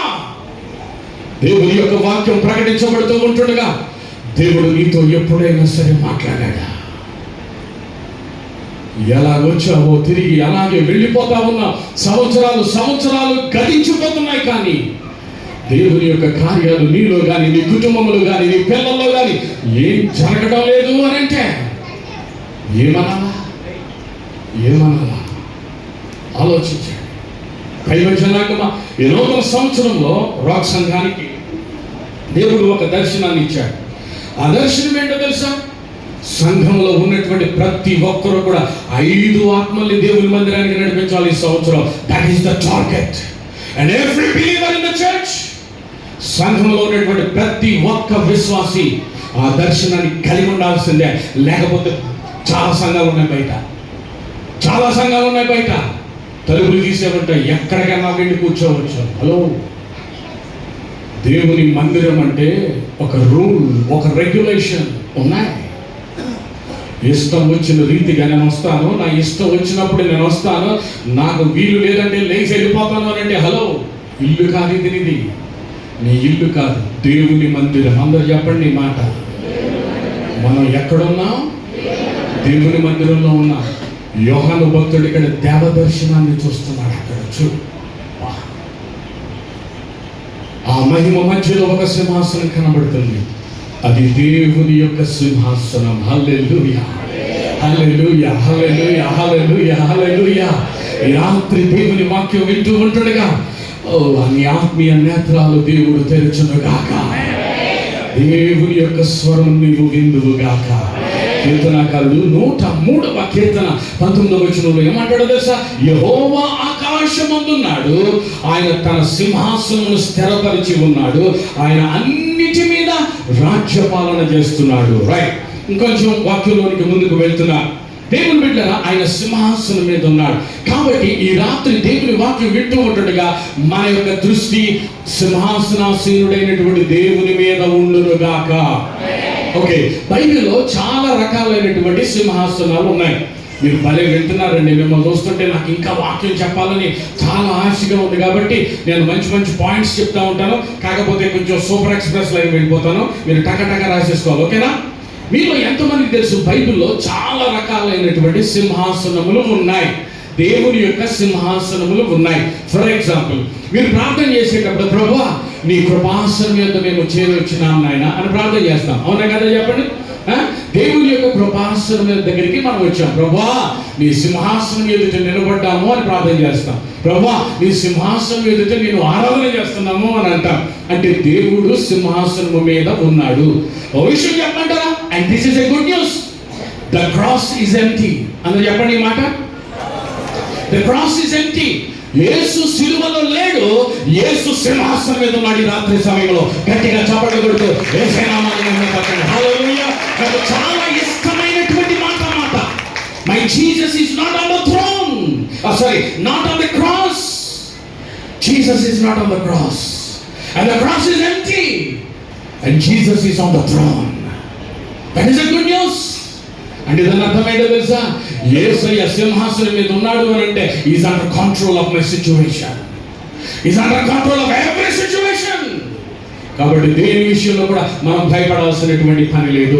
బైబిల్లో అనేక రకాలైన సింహాసనాలు ఉన్నాయి. నెంబర్ 1 ఫటాఫట్ చెప్తా ఉంటాను, మీరు టక రాసుకోండి. నెంబర్ 1 పరలోకపు సింహాసనం, లేకపోతే మహాపరాక్రమము కలిగినటువంటి సింహాసనం. ఇంగ్లీష్లో ఏమంటారంటే this is a mighty throne అని అంటారు. Mighty throne. ఓకే, బైబిల్లో ఏమని ఉంటుంది? ఆకాశము నా సింహాసనము అని అంటాడు కదా బైబిల్లో. సో అది గుర్తుపెట్టుకోండి. ఆకాశము నా సింహాసనము, భూమి నా పాదపీఠము అని అంటాడు. రెండవది this is an eternal throne అంటే నిత్యమైనటువంటి సింహాసనం, దేవుని యొక్క సింహాసనం. This is a eternal throne అంటే నిత్యమైనటువంటి సింహాసనం. రైట్. మూడవది రాసుకుంటారా? మూడవది కొలస్సీలకు రాసిన పత్రిక 11వ అధ్యాయం, మొదటి అధ్యాయం 16-17 వచనంలో యూనివర్సల్ థ్రోన్ అని ఉంటది. సార్వత్రిక సింహాసనము, దేవుని యొక్క సింహాసనము, ఇది సార్వత్రిక సింహాసనము అని రాయబడి ఉంది. అంటే సమస్తమునకు ఆధారభూతుడు ఆయనే. ఆల్రైట్. సో మూడు. నాలుగోది చూస్తున్నట్లయితే a throne of holiness, పరిశుద్ధ సింహాసనం. Okay, a throne of holiness. Alright. కాబట్టి దాని గురించి ఎక్కడ రాయబడి ఉంది? కీర్తనలు 47వ కీర్తన 8వ వచనం.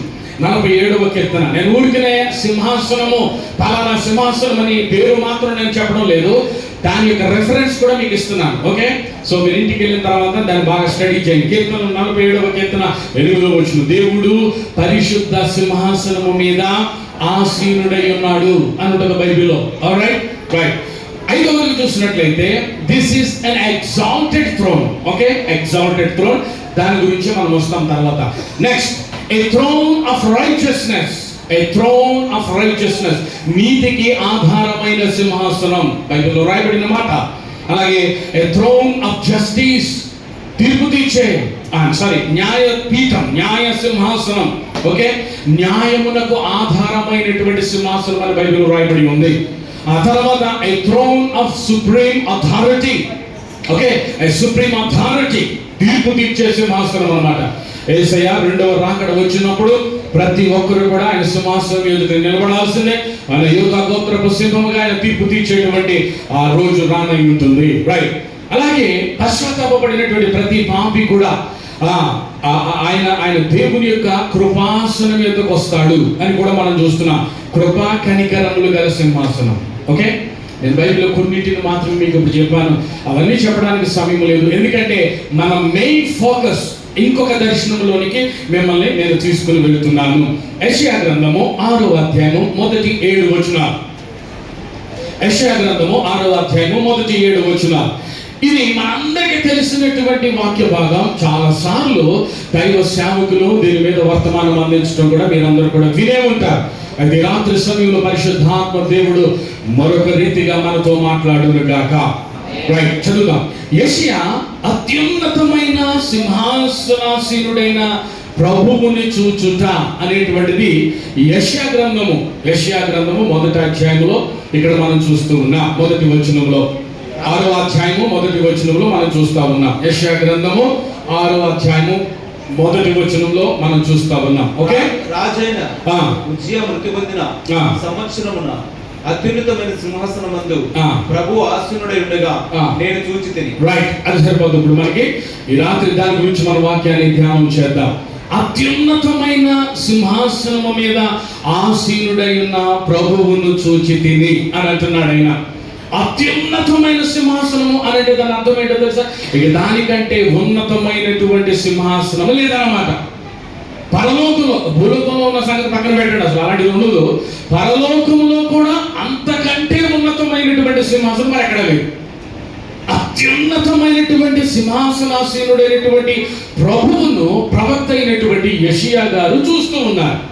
ఈ అద్భుతమైనటువంటి దర్శనము చూసిన తర్వాత ఆ యెషయా గారి యొక్క జీవితం ఏ విధంగా మార్చబడిందో ఈ అద్భుతమైనటువంటి దర్శనాన్ని కొద్ది నిమిషాలు ధ్యానించాలని ఆశపడుతూ ఉన్నాను. అయితే యెషయా ఏ సందర్భంలో ఈ దర్శనాన్ని చూశాడు? ఓకే, ఏ సందర్భంలో యెషయా ఈ దర్శనాన్ని చూశాడు? ఆ మొదటి వచనంలోనే చూడండి, రాజైన ఉజ్జియా మృతి నొందిన సంవత్సరమున అని రాయబడి ఉందా మీ బైబిల్లో? ఓకే, వినాలి, బాగా వినాలి, ఈ చరిత్ర జాగ్రత్తగా మీరు వినాలి. రాజైన ఉజ్జియా మృతి నొందిన సంవత్సరమున అంటే రాజైన ఉజ్జియా మరణించిన కాలంలో ఇది జరిగింది అనేది మనకు అర్థమైపోయింది. ఎందుకు అలా రాయాలా? ఇప్పుడు యెషయా దర్శనాన్ని చూశాడు చక్కగా. 6వ అధ్యాయం ప్రారంభం నుండి కూడా ఇదిగో నాకు కనబడినటువంటి దర్శనం, ఆ విధంగా ఆయన రాయొచ్చు కదా, ఆ విధంగా ఆయన ప్రారంభించవచ్చు కదా. ఎందుకు రాజైనటువంటి ఉజ్జియా మరణించిన తర్వాత నాకు దర్శనం కలిగింది అని ఎందుకు రాశాడు? అలా రాశాడు అని అంటే చాలా ప్రాముఖ్యమైనటువంటి విషయం అక్కడ ఉందన్నమాట. సో ఆ విషయం ఏంటో మనం తెలుసుకోవాలి. అప్పుడు ఆ దర్శనం ఏంటో మనకి బాగా గ్రహించడానికి అవకాశం కలుగుతుంది. దేవుని బిడ్డలారా, 2వ దినవృత్తాంతములు 26వ అధ్యాయం. ఆల్రైట్, మీరు నోట్ చేసుకోండి. మీరు ఏం చదవక్కర్లేదు, ఇంటికి వెళ్ళిన తర్వాత చదువుతారు కానీ ఆ స్క్రిప్చర్ అంతా కూడా నేను చెప్పేస్తాను. 2వ దినవృత్తాంతములు 26వ అధ్యాయం. ఈ 6వ అధ్యాయంలో ఉజ్జియా చరిత్ర రాయబడి ఉంటది. ఓకే, రాజు అయినటువంటి ఉజ్జియా చరిత్ర రాయబడి ఉంటది. రాజైన ఉజ్జియా ఎలాంటి వాడు? రాజైన ఉజ్జియా దేవుని యందు భయభక్తులు కలిగినటువంటి వాడు, దేవుణ్ణి అనుసరిస్తున్నటువంటి రాజైన, దేవుని యందు విశ్వాసం ఉంచినటువంటి రాజైన. ఆయన దేవుని వెతికినంత కాలము కూడా దేవుడు అతన్ని ఆశీర్వదిస్తా వచ్చాడు. ఎలా ఆశీర్వదిస్తూ వచ్చాడు అని దేవుని వాక్యంలో రాయబడి ఉంది అని అంటే, అతడు అధికముగా బలాభివృద్ధి పొందుచూ వచ్చాను అని ఉంటది. అంటే దాని అర్థం ఏంటో తెలుసా? అన్ని రీతిలుగా కూడా దేవుడు ఆయన ఆశీర్వదిస్తున్నాడు అన్నమాట. అర్థమైనా? ఆయన రాజు కదా. రాజు అంటే రాజ్యం బాగుండాలి, మంచి యుద్ధానికి వీరులైన వారిని, శూరులైన వారిని తయారు చేసుకుని రెడీగా ఉండాలి. మంచి మంచి రథాలు ఉండాలి, గుర్రాలు ఉండాలి, ఇలాంటి పవర్ అంతా కూడా ఉండాలి యుద్ధాలకు వెళ్ళాలి అని అంటే. అదే సమయంలో ఆ రాజ్యంలో ఉన్నటువంటి ప్రజలందరూ కూడా సుఖ సంతోషాలతో ఉండాలి. అన్నిటికంటే ముఖ్యమైనది ఏంటంటే దేవుని యందు భయభక్తులు కలిగి ఉండుట అనేది రాజు నేర్పించాలి.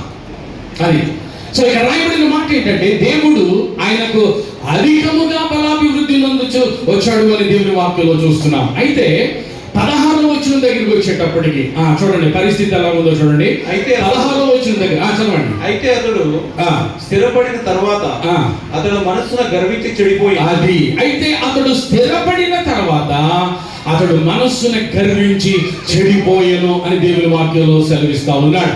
దేవుని బిడ్డలారా, ఈ మాట చదువుతుంటే మీకు ఏమనిపిస్తుంది చెప్పండి? మీకు ఏమనిపిస్తుంది చెప్పండి? ప్రతి ఒక్కరు కనుక ఈ మాట చదివితే ఏదో ఒకటి మీ హృదయంలో అనిపించాలా? కారణం ఏంటో తెలుసా? అది నువ్వైనా నేనైనా సరే మనం స్థిరపడిన తర్వాత, దేవుడు మన కోరిని ఇచ్చిన తర్వాత, దేవుని యొక్క ఆశీర్వాదాలు మనం పొందుకున్న తర్వాత మన పరిస్థితి మారిపోతే, అవునా కదా? ఇవ్వనంత కాలం, దొరకనంత కాలం, ఎవరి దేవుడు మనల్ని అభివృద్ధి పొందించనంత కాలం, మనకి ఏమీ లేని పరిస్థితిలో ఉన్నంత కాలం, అబ్బా దేవుడు అంటే ఎంత ఆశతో ఉంటామండి. దేవుని కోసం పరుగులు పెడతామండి, దేవుని కోసం ముందు వరుసలో ఉంటామండి, దేవుని కోసం ఏం చేయడానికైనా సరే సిద్ధంగా ఉంటాం. ప్రతి ప్రార్థన కూడికలో మనం ఉంటాం. ఎందుకంటే దేవుని యొద్ద నుండి మనం పొందుకోవాలని ఆశ. ఒకసారి ఒక ఆయన పాస్టర్ గారిని అడుగుతున్నాడు, అయ్యా మీ చర్చ్లో ఎంతమంది ఉంటారే అని అడిగితే ఆయన వచ్చి నా జవాబు ఏంటంటే, అయ్యా మా చర్చ్లో 2000 మంది ఉంటారు అని చెప్పాడు. 2000 మంది అండి? ఓకే, మీ చర్చ్ మెంబర్షిప్ ఎంతండి అని అడిగాడు ఆయన. అప్పుడు ఆయన చెప్పింది ఏంటో తెలుసా? మా చర్చ్ మెంబర్షిప్ 2000 మంది అండి. ఎందుకంటే 2000 మంది వస్తారు కదా ఆరాధన చేయడానికి, కాబట్టి మా చర్చ్ మెంబర్షిప్ ఎంత అండి? 2000 మంది అని చెప్పాడు ఆయన. ఆల్ రైట్, మీ చర్చ్లో ప్రేయర్ మీటింగ్ జరుగుద్దా? ఉపవాస ప్రార్థన జరుగుద్దా? Fasting prayer జరుగుద్దా? జరుగుద్దండి. ఇప్పుడు ఆ మీటింగ్ ఎంతమంది వస్తారండి? 50-60 మంది వస్తారండి. ఎంతమంది అంట? చెప్పాలి గట్టిగా. 50-60 మంది వస్తారండి. మీ చర్చ్లో మెంబర్షిప్ ఎంతో తెలుసా? 50-60 మంది. హలో, 50-60 మంది, 2000 మంది కాదు. ఆదివారం ఆరాధనకు నువ్వేంటి వచ్చేది? రోడ్డు మీద పోయేవాడు కూడా శబ్దం వినబడుతుంటే, పాటలు వినబడుతుంటే, ఇక్కడ ఏదో చర్చ్ ఉందని వచ్చి వెనకాల కూర్చుని నీతో పాటు గంట సేపు చప్పట్లు కొట్టి దేవుని మందిరంలో ఉండి వెళ్ళిపోతాడు. వాడికి నీకు తేడా ఏంటి? ఆలోచించాము ఎప్పుడైనా? చాలాసార్లు మనం ఏం ఫీల్ అయిపోతామో తెలుసా? పాస్టర్ గారు ప్రతి ఆదివారం మేము చర్చ్కి రెగ్యులర్గా వస్తాం అని అంటారు. అంటే ఏంటి? చర్చ్ కోసం ఈ పెద్ద ఫేవర్ చేస్తున్నాడు, మరి దేవుడికే పెద్ద ఫేవర్ చేస్తున్నాడు. ఏమండి, నేను ఒక్కడే కాదండి, నేను నా భార్య 3 పిల్లలు మోటార్ సైకిల్ మీద వస్తామండి అని అంటాడు. అంటే ఆదివారం చర్చికి రావడం దేవుడికి ఫేవర్ చేస్తున్నావా? పాస్టర్ గారికి పెద్ద ఫేవర్ అది. హలో, నువ్వు రాకపోతే రోడ్డు మీద పోయేవాడు వచ్చి కూర్చుంటాడు ఇక్కడ. వాడికి నీకు తేడా ఉండాలా? అది నేను చెప్పే మాట. దైవజనాంగమా దయచేసి గమనించండి ఈ మాట. దేవుని కోసం ఏం ఫేవర్ చేయగలుగుతాం మనం? మన వల్ల ఏమీ కాదు. దేవుని బిడ్డలారా, ఇక్కడ యెషయా ఇక్కడ యోషియా ఆయనకు అన్ని దేవుడు ఇచ్చిన తర్వాత, ఆశీర్వదించిన తర్వాత తన మనస్సున గర్వించి గర్వము ఎక్కడికి నడిపిస్తుందండి? చెప్పాలి అందరూ. మా చర్చిలో ఒక ఆవిడికి 12 సంవత్సరాలు ప్రార్థన చేశాను నేను. ఎన్ని సంవత్సరాలు? 12 సంవత్సరాలు. ఆదివారం ప్రార్థన చేసేవాడిని, ఫ్రైడే నైట్ ఫాస్టింగ్ ప్రేయర్లో ప్రార్థన చేసేవాడిని, మళ్ళా ఎక్కడైనా కనపడితే పాస్టర్ గారు ప్రార్థన చేయండి అనేది 12 సంవత్సరాలు ప్రార్థన చేస్తా వచ్చాను. ఎందుకు తెలుసా? గర్భఫలం కోసం. పిల్లల పట్ల 12 సంవత్సరాలు అయిపోయింది. 1 సంవత్సరం కాదు, 5 సంవత్సరాలు కాదు, 10 సంవత్సరాలు కాదు, 12 సంవత్సరాలమ్మా. 12 సంవత్సరాలు ప్రార్థన చేశాను. 12 సంవత్సరాల సంఘం ప్రార్థన చేసింది ఆవిడ కోసం. ప్రతి ప్రార్థన కుడికలో ఆవిడ పేరుంటుంది, ప్రభువా దయచేసి ఆ బిడ్డని కనికరించండి, ఆ బిడ్డ గర్భఫలం అనుగ్రహించండి ప్రభువా. ఆమె రకరకాలుగా కృంగిపోతా ఉంది, రకరకాలుగా మాటలు ఆమె భరించలేకపోతుంది. దయచేసి ఆమెను జ్ఞాపకం చేసుకో. ఆయన కృపాసనం ఎదుకు వెళ్ళి దేవుని ప్రాధేయపడితే 12వ సంవత్సరాన దేవుడు ఆమెకు గర్భఫలాన్ని ఇచ్చాడు. ఒక్క షాట్కి కవలలు పుట్టారు. స్తోత్రం చెప్పండి. ఒకే వాళ్ళ చెప్పారు, కవలలు పుట్టేశారు. కవలలు పుట్టేసిన తర్వాత పెద్ద ఫంక్షన్, మామూలుగా లేదు, బిర్యానీ ఏంటి బ్రహ్మాండంగా చేసింది. వారే కూడా చాలా సంతోషపడ్డాం. 10 నెలలు అయిపోయాయి. 11వ నెల, 12వ నెల, సంవత్సరం అయిపోయింది. సంవత్సరం తర్వాత వాడు కనపడడం మానేసింది. చర్చిలో పాస్టర్ గారిని పంపించాను. ఏమైందా మేరీకి? మేరీలు ఎవరు లేక ఉన్నారా? ఎవరు మేరీ ఉన్నారా? ఈ మేరీలు మంచోళ్ళు. ఆ మేరీ గురించి నేను చెప్పుకుంటున్నాను, మీ గురించి. ఏమైపోయింది? మేరీ కనిపించట్లేదు సంవత్సరం. అప్పుడు పాస్టర్ గారు వెళ్తే, పాస్టర్ గారు ఏం మాట్లాడుతున్నారండి? ఒక్కడా ఇద్దరు ఇక్కడ. ఆడిని స్నానం చేసి ఆడికి ముక్కు తుడిసేలాగా ఈడెళ్ళి బురదలో పడుతున్నాడు. మళ్ళీ ఆడిని తీసుకొచ్చి అక్కడ పెట్టి మళ్ళీ ఈడు ముక్కు తుడిసేలాగా మళ్ళీ ఈడెళ్ళి పీతల్లాగా. మీకు ఏం తెలుసండి? నాకేం తెలుసంట. మీకేం తెలుసండి పాస్టర్ గారు? ఈడికి స్నానం చేయించి ఈడికి టిఫిన్ పెట్టేలాగా మరలా ఈడికి స్నానం చేయించాలి, మరలా వీడిని శుభ్రం చేయాలి, మరలా వీడిని జాగ్రత్తగా చూసుకోవాలి. ఈలోగా భోజనం టైం అయిపోతుంది పాస్టర్ గారు, భోజనం మళ్ళీ పెట్టాలి. అడిగి ఒకటి కాదు, ఇద్దరికి భోజనం పెట్టాలంటే మీకు ఏం తెలుసండి? మధ్యాహ్నం భోజనం అయిన తర్వాత పిల్లలు ఏం చేయాలా? పెళ్ళేదో చెప్పండి, అసలు నాకు హెల్ప్ చేయండి అమ్మా. కూర్చోబెట్టాలి. ఆ తొందరగా పడుకోడు. ఒకడు పడుకుంటే ఇంకోటి తొండగా ప్లేస్ చెప్తూ ఉంటాడంట. మళ్ళీ ఆడి తలకే దింపాలి. మళ్ళీ ఈడు చూస్తాడు, ఆడికి వెళ్ళింది. మీకు ఏం తెలుసంటే పాస్ మళ్ళీ మాకేం తెలుసు? ఆ డైలీ అక్కడ పర్మనెంట్ అమ్మా. మళ్ళీ సాయంకాలంలో ఇస్తాడు. ఇవాళ అమ్మ ఏం చేయాలా? భోజనం రెడీ చేయాలి. ఇవన్నీ ఇలాగా గతించిపోతున్నాయి సార్. ఇంకా చర్చికి ఏమనమ్మంటారండి? దేవుడు ఎంత పొరపాటు చేశాడు.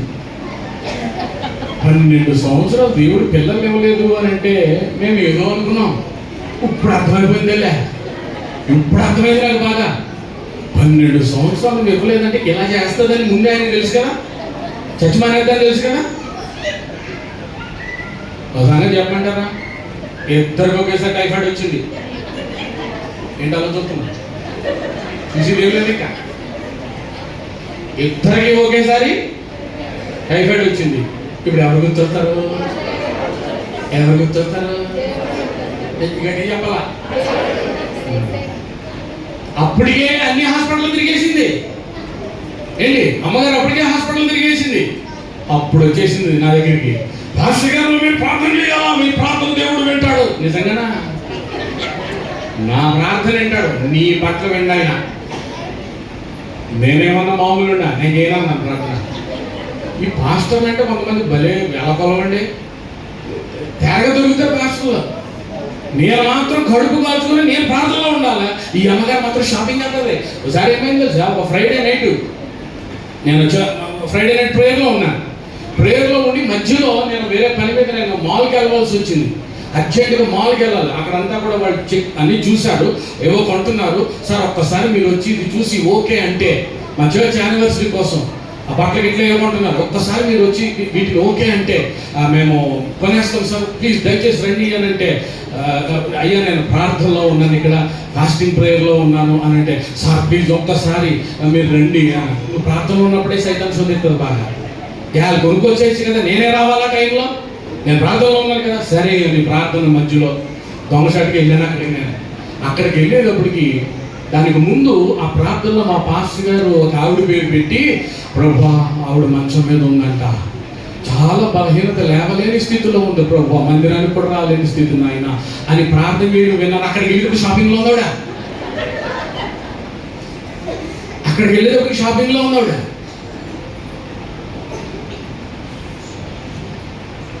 దేవుని వెళ్ళాడు. అతడు స్థిరపడిన తర్వాత అతడు మనస్సును గర్వించి, దేవుడు కొన్నిసార్లు ఆలస్యం చేస్తున్నాడు అంటే దాని అర్థం ఏంటో తెలుసా? ఇదన్నమాట. దేవుని ఆశీర్వాదాలు పొందుకున్న తర్వాత చాలా మంది దేవుణ్ణి వదిలిపెట్టేయడం లేదా, దూరం అయిపోవడం లేదా, జారిపోవడం లేదా, దేవుణ్ణి రెండో స్థానంలో పెట్టడం లేదా. దయచేసి ఆలోచన వచ్చి ఉజియా ఎగ్జాక్ట్గా అదే పని చేశాడు. అతడు మనస్సును గర్వించి చెడిపోయాను. గర్వానికి ఒక లక్షణం ఉంది. ఆ లక్షణం ఏంటంటే నడిచే లక్షణం. అందరూ చెప్పండి అన్నమాట, నడిచే లక్షణం. ఒకవేళ నువ్వు ఏ విషయంలోనైనా సరే గర్విస్తున్నట్లయితే ఈ రాత్రి సమయంలో దయచేసి ఆ గర్వాన్ని తీసి పక్కన పెట్టు, లేకపోతే నిన్ను ఎక్కడికి నడిపిస్తుందో తెలుసా? ఎంతమందిని చూసాను ఇలాంటి వాళ్ళని, నేను ఎంతమందిని చూసాను ఇలాంటి వాళ్ళు. రైట్, ఇంకా వాక్యంలోకి వెళ్దాం. ఆయన ఒక పని చేస్తున్నాడు, నేను రాజును, నాకు అసాధ్యమైంది లేదు, నాకు అడ్డు ఆటంకం అనేది ఏది లేదు, కాబట్టి నేను ఏం చెయ్యాలి అని అనుకుంటే అది నేను చేస్తాను. ఉజియా ఏం చేశాడో తెలుసా? డైరెక్ట్గా మందిరానికి వచ్చేసాడు. ఒక రోజున డైరెక్ట్గా మందిరానికి వచ్చేసాడు. మందిరంలో యాజకులు ఉంటారు, వినండి, మందిరంలో దైవ సేవకుడు ఉంటాడు, దేవుని యొక్క ప్రతినిధులు ఉంటారు. లేవి వంశానికి దేవుడు ఇచ్చినటువంటి బాధ్యత యాజకత్వం చేయడం. Only the tribe of Levite, nobody else, only tribe of Levite. లేవి యాజకత్వం, లేవి వంశస్థులు మాత్రమే యాజకత్వం చేయాలా, అది దేవుడు పెట్టినటువంటి విధి. లేవి యాజకులు ఇక్కడ యాజకత్వం చేస్తుంటే డైరెక్ట్గా వచ్చేసాడు రాజు, పక్కకి గంటేశాడు వాళ్ళని. యాజకులు పక్కకి వెళ్ళమన్నాడు. నేను ధూపం వేస్తాను, నేను దహన బలి నర్పిస్తాను. ఆ యెహోవా మందిరములో ధూప వేదిక ప్రక్కకు వచ్చేసాడు ఆయన. ఆ రీతిగా వచ్చి యాజకుల్ని పక్కకు వెళ్ళిపోమంటే యాజకులు వణికిపోతా ఉన్నారు. అయ్యా నువ్వు రాజువే, నువ్వు మా అధికారివే, కానీ నువ్వు ఉండాల్సిన స్థలము అదిగో ఆ సింహాసనం మీద, అక్కడ నుండి నీ పరిపాలన చేయాలి. కానీ మందిరములో దైవుని యొక్క పీఠం, దైవ ఈ యొక్క బలిపీఠం ఉంది, అక్కడికి రాకూడదయ్యా, దయచేసి మీరు ఆ పని చేయొద్దు, ధూపం వేసే పని మాది, ఆ పని మేము చేస్తాం, దయచేసి మీరు అక్కడ ఉండండి అని ఎంత బ్రతిమలాడినా సరే ఉజియా వారి మాట వినినట్టుగా బైబిల్లో లేదమ్మా. వారి మాట వినలే, తప్పండి అని వెంటనే ఆయన వచ్చి ఆ ధూప వేదిక దగ్గర నిలబడి ఆయన ఆ ధర్మాన్ని, యాజక ధర్మాన్ని చేయడానికి ఆయన సిద్ధపడుతూ ఉంటుండగా అదిగో నొసట మీద కుష్టు వ్యాధి ప్రారంభమవుతా ఉంది. మెల్లగా కుష్టు వ్యాధి ప్రారంభమవుతా ఉంది. ఎప్పుడైతే ఇలాగ అనుకున్నాడో, అయ్యో కుష్టు వ్యాధి ప్రారంభమైంది అని వెంటనే అతడు గ్రహించి ఆయన ఏం చేశాడో తెలుసా? అక్కడి నుంచి మెల్లగా బయటకు వెళ్ళిపోయాడు. ఎక్కడికి వెళ్ళిపోయాడు ఆయన అనంటే ఒక ఇంచులోనికి, ఒక గృహంలోనికి పారిపోయి వెళ్ళిపోయి అతడు జీవించినంత కాలము కూడా ఆ గదిలోనే ఉండిపోయాడు. ఆ తర్వాత అతడు మరణించినట్టుగా దేవుని వాక్యంలో మనం చూస్తూ ఉన్నాం. ఆయన చనిపోయిన తర్వాత యెషయా ఆ సర్వోన్నతుడైనటువంటి దేవుని యొక్క దర్శనాన్ని ఆయన చూస్తున్నాడు. రెండు చేతుల పైకి స్తోత్రం చెప్పండి, హల్లెలూయా. నువ్వు ఎంతటి వాడవైనా సరే పాపం చేస్తే దేవుడు విడిచిపెట్టాడు. జాగ్రత్త.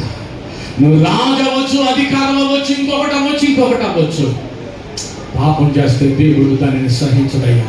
దయచేసి ఆలోచన చేయి. ఆ సంగతిని యెషయా గ్రహించాడు.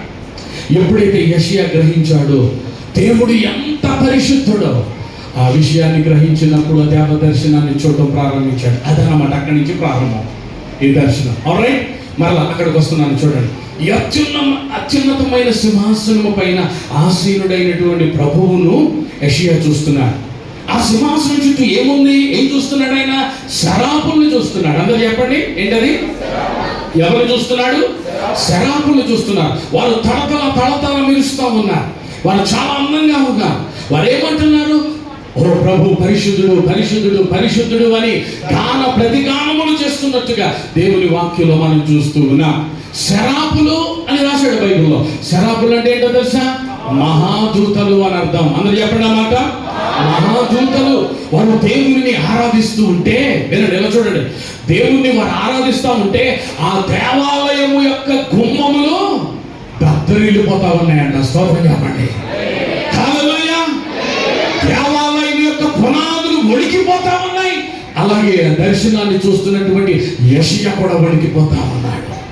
ఆ రీతిగా మహోన్నతమైనటువంటి మహిమతో ఉన్నటువంటి దేవదర్శనాన్ని యెషయాకు దేవుడు చూపెడతా ఉన్నాడు. దేవునికి మహిమ కలుగుని గాక. హల్లెలూయా.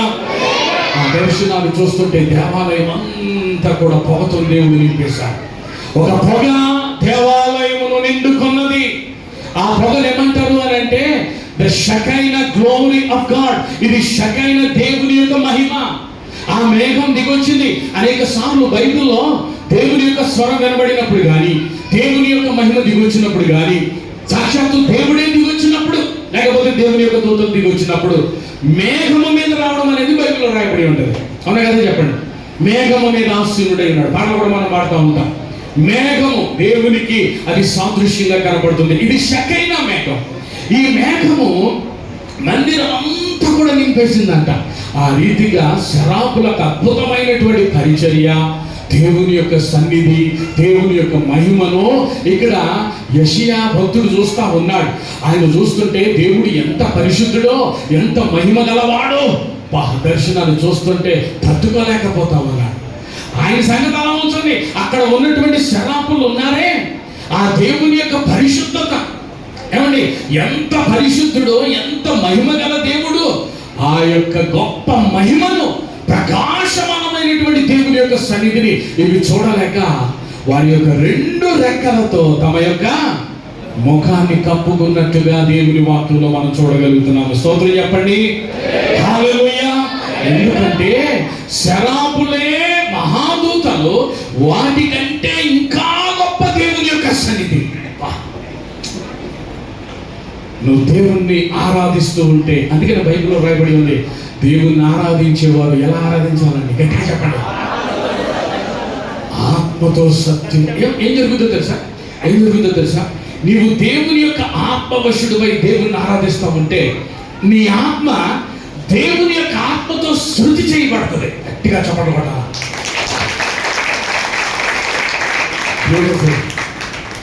అర్థమైందని చెప్పేది.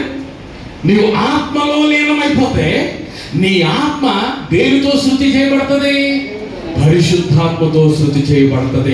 ఎప్పుడైతే ఆ విధంగా ఆ కార్యము జరుగుతుందో ఇంకొక స్పిరిచువల్ రిలంలోనికి దేవుడు నిన్ను తీసుకుని వెళ్తాడు. ఎలా? ఇందాక యోహాను భక్తుడిని ఎలా తీసుకెళ్ళాడు? యోహాను ఎలాగ ఆత్మతో పరవశుడయ్యాడు, అలాగా ఇక్కడే కూర్చుంటాం, దేవుని మందిరంలో ఇక్కడే కూర్చుంటాం. కానీ ఆధ్యాత్మికంగా, ఆత్మీయంగా నీ ఆత్మ పరిశుద్ధాత్మతో శృతి చేయబడింది కాబట్టి ఇప్పుడు నీ కళ్ళు దేవదర్శనాన్ని చూడడం జరుగుతుంది. స్తోత్రం చెప్పండి. నా చిన్నప్పుడు మా తాతగారు కీర్తిశేషులు అపోస్తులు పిఎల్ పరంజ్యోతి గారు, మా తాతయ్య, ఆయన చర్చ్లో ఒక ఆయన ఉండేవారు, సైమన్ గారు అని ఒక ఆయన ఉండేవారు. నా చిన్నప్పుడు ఇలాగే ముందుకు వచ్చి కూర్చునేవాడిని ఇక్కడ. ఆయన అద్భుతమైనటువంటి ప్రవక్త. ఎగ్జాక్ట్గా చెప్తాడండి ఆయన. ప్రవక్త. ఇప్పుడు ప్రవక్తలు అని పేర్లు పెట్టుకుంటున్నారు చూడు, అలాంటివి కదమ్మా, అర్థమైనా? అలాంటి ప్రవక్తలు కాదు, ఒరిజినల్ ప్రాఫెట్. సూటిగా చెప్తాడు ఆయన. బయటపై ఒక విషయం చెప్తున్నాను, జాగ్రత్తగా వినండి. ప్రవచనం సంఘ క్షేమాభివృద్ధి కొరకు. అందరు చెప్పండి అన్నమాట. ఇంకోసారి గట్టిగా చెప్పండి. ఓకే, అది మనసులో పెట్టుకోండి, మర్చిపోదు ఇప్పుడు కూడా. ప్రవచనము అనేటువంటిది సంఘ క్షేమాభివృద్ధి కొరకు దేవుడు ఇచ్చినటువంటి వరం. రైట్. ఇప్పుడు సైమన్ గారు ప్రవచనం చెప్తాడు. ఆయన చెప్తే ఇలా చేయి పెట్టి ముఖం మీద సూటిగా చెప్తాడు ఆయన ప్రవచనాన్ని. ఆయన అలా కళ్ళు మూసుకుని అలా చేయి పెట్టి నీకు ప్రవచనం చెప్తుంటే ఆయన కళ్ళు మూసుకుని ఇవన్నీ ఎలా చెప్తున్నాడు, అమ్మా ఎంత కరెక్ట్గా చెప్తున్నాడు అని అంటే ఆయన ఆత్మ దేనితో శుద్ధి చేయబడిందంట? పరిశుద్ధాత్మతో శుద్ధి చేయబడింది. పరిశుద్ధాత్ముడు ఆయనకు రివీల్ చేస్తున్నాడు అంత వివేచన వరాన్ని. అలాగే ఇంకా వరాలు ఉన్నాయి కదా, ఆత్మ వరాలు ఉన్నాయి కదా, ఆ వరాల్ని దేవుడు ఆయనకి దయచేస్తున్నాడు. గట్టిగా చప్పట్లు కొడుతూ ఈ సంవత్సరం మీరు యానివర్సరీ సెలబ్రేషన్లు చేసుకుంటూ ఉంటుండగా దేవుడు ఈ మందిరంలో ఉన్నటువంటి అనేక మందిని తన ఆత్మ వరాలతో నింపునుగాక. సంఘం అంటే అది, మందిరం అంటే అది. ఎక్కడైతే బలమైనటువంటి ఆత్మారాధన ఉంటుందో, పాస్టర్ గారు వచ్చి నీ నెత్తి మీద చేయిబెట్టి ప్రార్థన చేయక్కర్లేదు. హలో, పాస్టర్ గారు వచ్చి నీ మీద ప్రార్థన చేస్తేనే నీకు అద్భుతం జరుగుతుందని అనుకోవద్దు. అటువంటి ఆరాధన జరుగుతూ, ఆరాధన ఎలా ఉండాలో తెలుసా? పరలోకం ఆకాశం తెరవబడాలి. హల్లెలూయా, హల్లెలూయా. దేవుని వాక్యం సెలవిస్తుంది, నీ స్తుతుల మీద దేవుడు చెప్పడే లేదన్నమాట. నువ్వు స్తుతిస్తా, దేవుడిని ఆరాధిస్తా ఉన్నప్పుడు దేవుడు దిగి వస్తాడు. దేవుని యొక్క దేవదూతలు ముందు వస్తాయి. వినండి మాట, దేవదూతలు ముందు వస్తాయి. ఆ దేవదూతలు పరిచర్య చేస్తూ ఉంటాయి. పరిచర్య చేస్తూ దేవునికి లైవ్ ఇచ్చేస్తూ ఉంటుంది. ఆ రోజున మందిరానికి ఎవరు వచ్చారు, ఎవరు దేవుణ్ణి ఆరాధిస్తున్నారు, దేవుడికి లైవ్ వెళ్ళిపోతారు. ఫలానా దీవెన్ కుమార్ గారు వచ్చారు, పెద్ద పోటీగాళ్ళ నిషా చేసుకుని వచ్చి కూర్చున్నాడు అక్కడ, ఆరాధించట్లేదు ఆయన. మందిరానికి వచ్చాడు బాగానే, కానీ చేతులు పెట్టుకొని చూస్తున్నాడు, పాటలు పాడుతుంటే. ఎంత ధైర్యం ఉండాలా? దయచేసి మీరు నన్ను అర్థం చేసుకోవాలి ఈ మాటలు. ఎంత ధైర్యం ఉండాలా? దేవుని మందిరంలోకి వచ్చి దేవుణ్ణి ఆరాధించకుండా, నోరు విప్పకుండా, చేతులు ఎత్తకుండా, దేవుని యొక్క ఆత్మ వశుడవ్వకుండా, ఏదో కొత్తగా చర్చికి వచ్చినట్టు ఒక ప్రేక్షకుడిలాగా వెళ్ళిపోతావా? ఎంత ధైర్యం ఉండాలి నీకు? యెషయా దర్శనాన్ని చూస్తున్నాడే, వణుకు పుట్టింది వెన్నెముకలో యెషయాకి. దేవుని సన్నిధి అంటే ఏమనుకుంటున్నారు? దేవుని మందిరం అంటే ఏమనుకుంటున్నారు? దయచేసి నా 2 చేతులు నమస్కారం చేసి చెప్తున్నాను మీకు, దేవుడు చూసేది ఆరాధికుని. స్తోత్రం చెప్పండి. దేవుడు చూసేది ఆరాధికులు చూస్తున్నాడు ఆయన. ఆమేన్ చెప్పండి. ఓ ప్రైజ్ ది లార్డ్, హల్లెలూయా. దేవుని బిడ్డరా, యెషయా ఈ అద్భుతమైనటువంటి దర్శనాన్ని చూస్తున్నాడు. తనకంటే శక్తివంతమైనటువంటి దేవుని యొక్క మహిమను ఆ శరాపులు చూడలేక తమను తాము మరుగు చేసుకుంటున్నారని దేవుని వాక్యంలో మనం చూస్తున్నాం. హల్లెలూయా. ఆ తర్వాత ముగించేస్తున్నాను, చాలా సమయం అయిపోయింది, ముగించేస్తున్నాను. ఆ తర్వాత నెంబర్ 1, ఆ మొదటి వచనంలోనే ఇంకొక మాట ఉంది చూడండి. ఆయన చొక్కాయి అంచులు దేవాలయమును నిండుకున్నాయి అని అంటున్నాడు. ఆయన చొక్కాయి అంచులు దేవాలయమును నిండుకున్నాయి అంటే ఇప్పుడు ఆయన యొక్క వస్త్రం అంతా కూడా ఈ king Jesus gospel ministries church కనుక అలాగే నింపేసింది అనుకో. ఇప్పుడు బయటికి వెళ్ళి చూస్తే ఏం కనబడుతుంది? బయటికి వెళ్ళి చూస్తే ఓన్లీ దేవుని యొక్క వస్త్రం మాత్రమే కనబడుతుంది, సంఘం కనబడలేదు. స్తోత్రం చెప్పండి.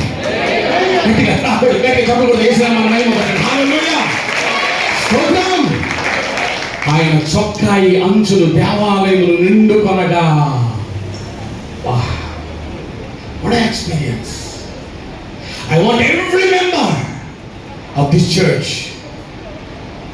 you should have this experience.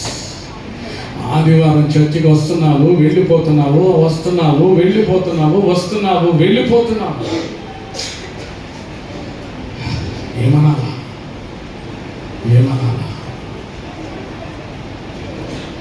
దేవుడు బిడ్డల ఆయన చొక్కాయి తప్ప దేవాలయం కనిపించడం లేదు అక్కడ. ఆయన మహిమ వస్త్రం, ఆయన నీతి వస్త్రం, రక్షణ వస్త్రం, స్తుతి వస్త్రం, ఎదులో చాలా వస్త్రాలు ఉన్నాయి కదా, ఆ వస్త్రాలు అన్నమాట. స్తోత్రం చెప్పండి. రాత్రి దేవుని వాక్యం వింటూ ఉంటుండగా నిన్ను ఆయన తన రక్షణ వస్త్రముతో నింపునుగాక. కొట్టాలి, గట్టిగా చప్పట్లు కొట్టాలి. హల్లెలూయా. హల్లెలూయా. ఆయన దేవాలయమైనటువంటి మనలను కూడా ఆయన వస్త్రము మనల్ని కప్పేస్తుంది. స్తోత్రం చెప్పండి. ఆయన పరిశుద్ధ వస్త్రం. ఆమేన్. ఇప్పుడు అందుకనే మనము పరిశుద్ధులము అని పిలువబడుతున్నాం. అందరూ చెప్పండి, మనం ఎవరు అండి? పరిశుద్ధులము అని పిలువబడుతున్నాం. దేవుని వాక్యంలో మొదటి కొరింథీయులకు రాసిన పత్రిక 3వ అధ్యాయం 17వ వచనంలో అంటాడు అపోస్తలుడైన పౌలు కొరింథీ సంఘంతో అంటాడు, ఏమనంటే మనము ఆయన ఆలయం పరిశుద్ధాలయం, ఆ ఆలయాన్ని పాడు చేస్తే దేవుడు వాన్ని పాడు చేస్తాడు. ఇప్పుడు మనం పరిశుద్ధులం అని చెప్పుకుంటున్నాం.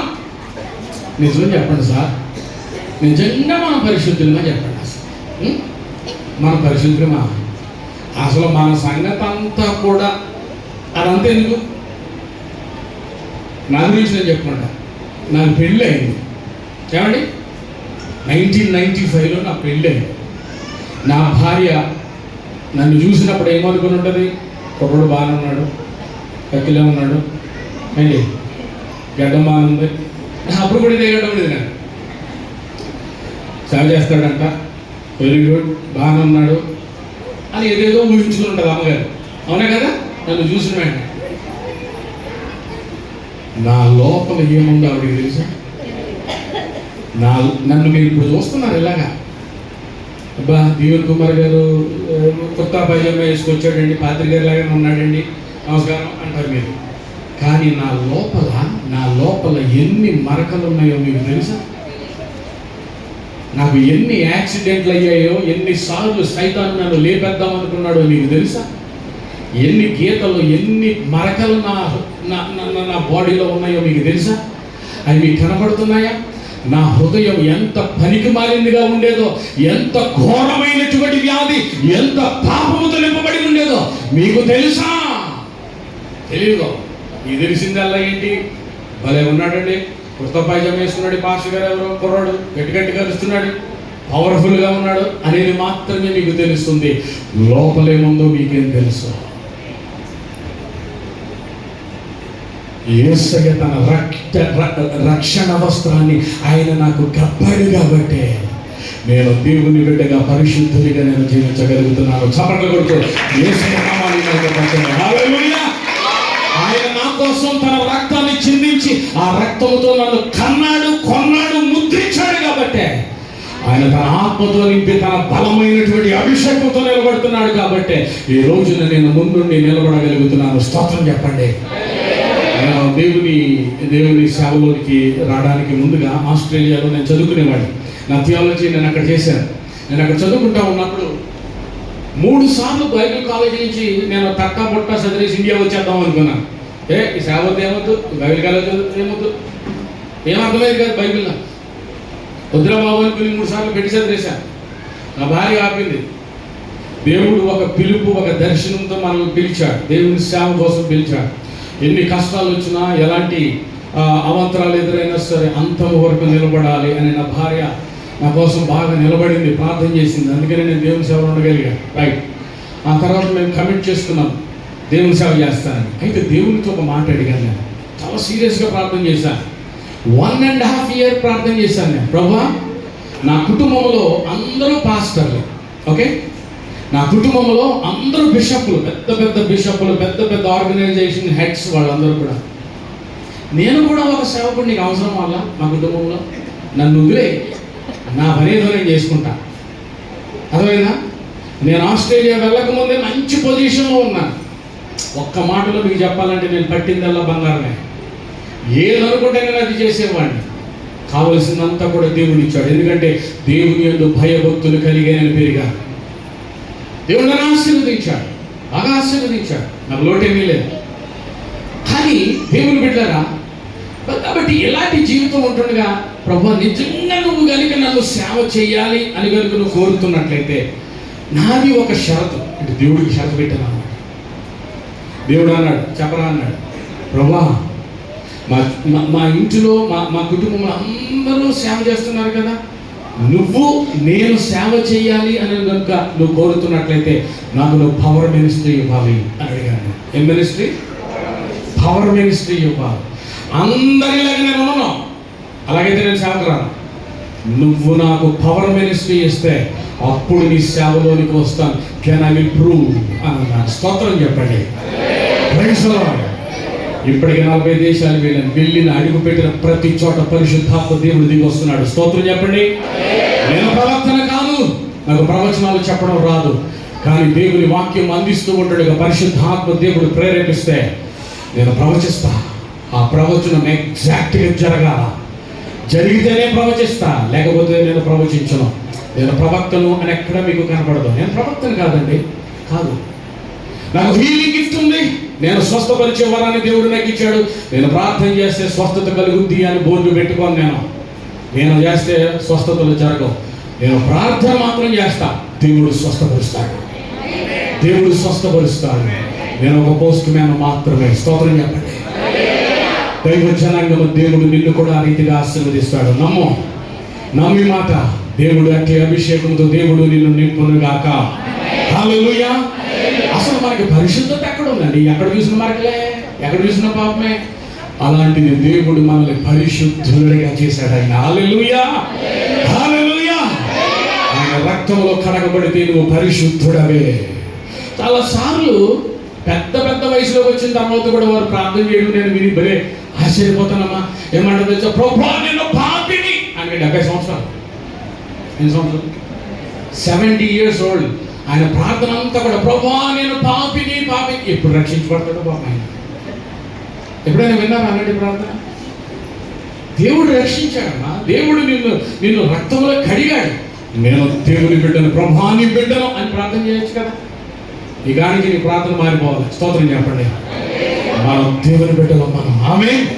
మనం పరిశుద్ధులము, ఆమేన్. కాబట్టి దేవుని బిడ్డరా, మనలో పాప స్వభావం, పాపములోనే మనం మరణించవలసి ఉంది. కానీ ప్రభు యొక్క బలియాగము ద్వారా పరిశుద్ధులంగా దేవుడు మనల్ని చేశాడు. హల్లెలూయా, హల్లెలూయా.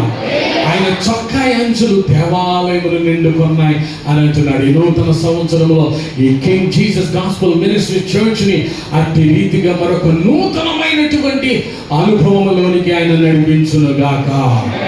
ఆమేన్. మనలో కనపడాల్సింది ప్రభు మాత్రమే, యేసయ్య మాత్రమే మనలో కనపడాలి. ఆమేన్.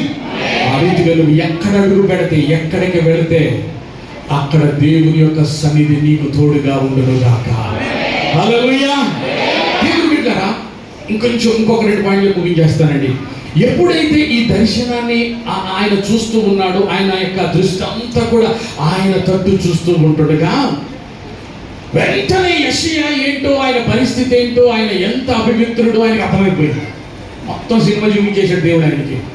అప్పుడు ఆయన ఏమంటున్నాడో చూడు, బైబిల్లో చూడాను. అయ్యో నేను అపవిత్రుడను, అపవిత్రమైన పెదవులు గలవాడను, నేను నశించి తిని అని అంటున్నాడు. అపవిత్రమైన పెదవులు గల జనుల మధ్య నివసించుచున్నాను అని అంటున్నాడు. ఏమండి వినండి, ఇక్కడ యెషయా చూస్తున్నది దేవదర్శనం, అంతే కదా. దేవదర్శనాన్ని, అద్భుతమైనటువంటి దేవుని యొక్క మహిమను చూస్తుంటే ఎందుకు ఇలా అంటున్నాడు ఆయన? అయ్యా నాది అపవిత్రమైనటువంటి పెదవులు, అపవిత్రమైన పెదవులు గల జనుల మధ్య నివసిస్తున్నాను అని ఆయన అనడంలో గల భావం ఏంటి? వినండి, పెదాలు నీ హృదయంలో ఉన్న వాటిని బయటికి తెలియజేస్తాయి. ఆమేన్. పెదాలు నీ మనసులో నువ్వేమనుకుంటున్నావు, నీ హృదయము దేనితో నిండి ఉందో వాటిని తెలియజేసేది నీ పెదాలు. అందుకే యెషయా ప్రవక్తకుడు ఏమంటున్నాడు అంటే, అయ్యో అపవిత్రమైన పెదవులు గలవాడను ప్రభువా. సంగతి చెప్పంటారా? అస్సలు నువ్వెవరో, నీ మనసులో ఏదైతే ఆలోచిస్తున్నావో వెంటనే నేను గనుక గ్రహించగలిగితే, ఓకే, నేను కాదు, నువ్వు పెళ్లి చేసుకున్నావిడ గ్రహించగలిగితే, నీ ఆలోచనలు, నీ ఊహలు, నీ ఉద్దేశాలు, నువ్వేం ఆలోచిస్తున్నావో నాకు తెలియదు కదా, ఎవరికి తెలియదు. నీ మనసులో నువ్వేమనుకుంటున్నావు నాకేమో తెలుసా? ఏం తెలియదు.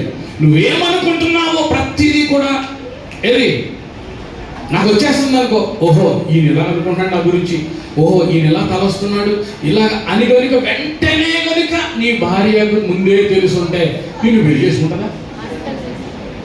అలా చెప్పండి. నిన్ను పెళ్లి చేసుకుంటారా? నీ ఆలోచనలు నీ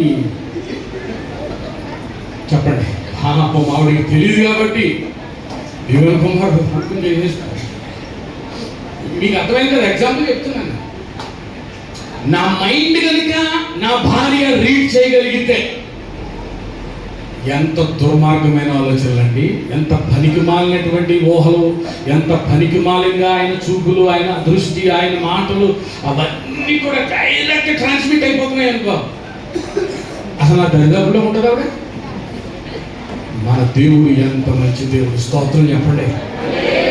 ఎక్కడ చేతులు పైకి వచ్చి స్తోత్రం చెప్పుకోండి ఆయనకి, వందనాలు చెప్పండి ఆయనకి. అది సంగతి. ఇప్పుడు మీకు అర్థమైంది నేను చెప్పేది.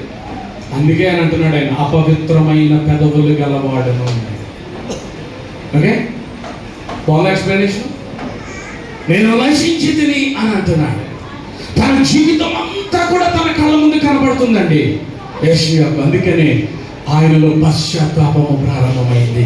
నేను నశించి తిని అని అంటున్నాడు అని అంటే ఆయన పశ్చాత్తాపడుతున్నాడు. వెంటనే ఆ శరాపుల్లో నుండి ఒక శరాపు రెయ్యమంటూ వచ్చేసి ఆయన దగ్గరికి ఆ బలిపీఠం నుండి కారుతో తీసినటువంటి నిప్పును చేతపట్టుకుని ఆయన దగ్గరికి ఎగిరి వచ్చి ఆయన పెదవుల మీద పెట్టి, ఇది నీ పెదవులకు తగిలను కనుక నీ పాపములకు ప్రాయశ్చిత్తమాయనని, నీ దోషములు తొలగిపోయాయని దేవుని బిడ్డలు అక్కడ చెప్పినట్టుగా దేవుని వాక్యంలో మనం చూస్తున్నాము. స్తోత్రం చెప్పండి. హల్లెలూయా, హల్లెలూయా.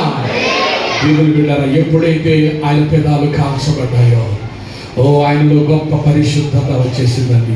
దేవుని బిడ్డగా మార్చబడ్డాడు. దేవుని యొక్క దర్శనాన్ని తేటగా చూస్తున్నాడు. దేవుని యొక్క ఆత్మవిషుడవుతా ఉన్నాడు. ఎప్పుడు ఆయన పశ్చాత్తాపడినాడు. నువ్వు పశ్చాత్తాపడకుండా ఎన్ని డ్రామాలు వేసినా, పైగా ఏదో పెద్ద భక్తిగాడు కలిగిన వాళ్ళగా కనపడుతూ చర్చిలో పెద్ద ఏంటో బిల్డప్ ఇచ్చినా దేవుడు చూస్తున్నాడు. జాగ్రత్త. నీ హృదయాంతరంగా ఎరిగిన దేవుడైనా. నేను ఇందాక ఏం చెప్పాను, నా హృదయం ఏమనుకుంటున్నాను అన్ని ట్రాన్స్మిట్ అయిపోతున్నాయి అనుకో. ఎలా ఉంటుంది? దేవునికి నీ సంగతి అంతా తెలిసినా కూడా దేవుడు నీ కోసం ప్రాణం పెట్టాడు అని అంటే గట్టిగా చప్పట్లు కొడుతూ యేసయ్య పాదాన్ని పట్టుకోండి. యేసయ్య మన సంగతి అంతా తెలిసినా కూడా నీ కోసం ఆయన ప్రాణం పెట్టాడు అని అంటే ఏమనాలా?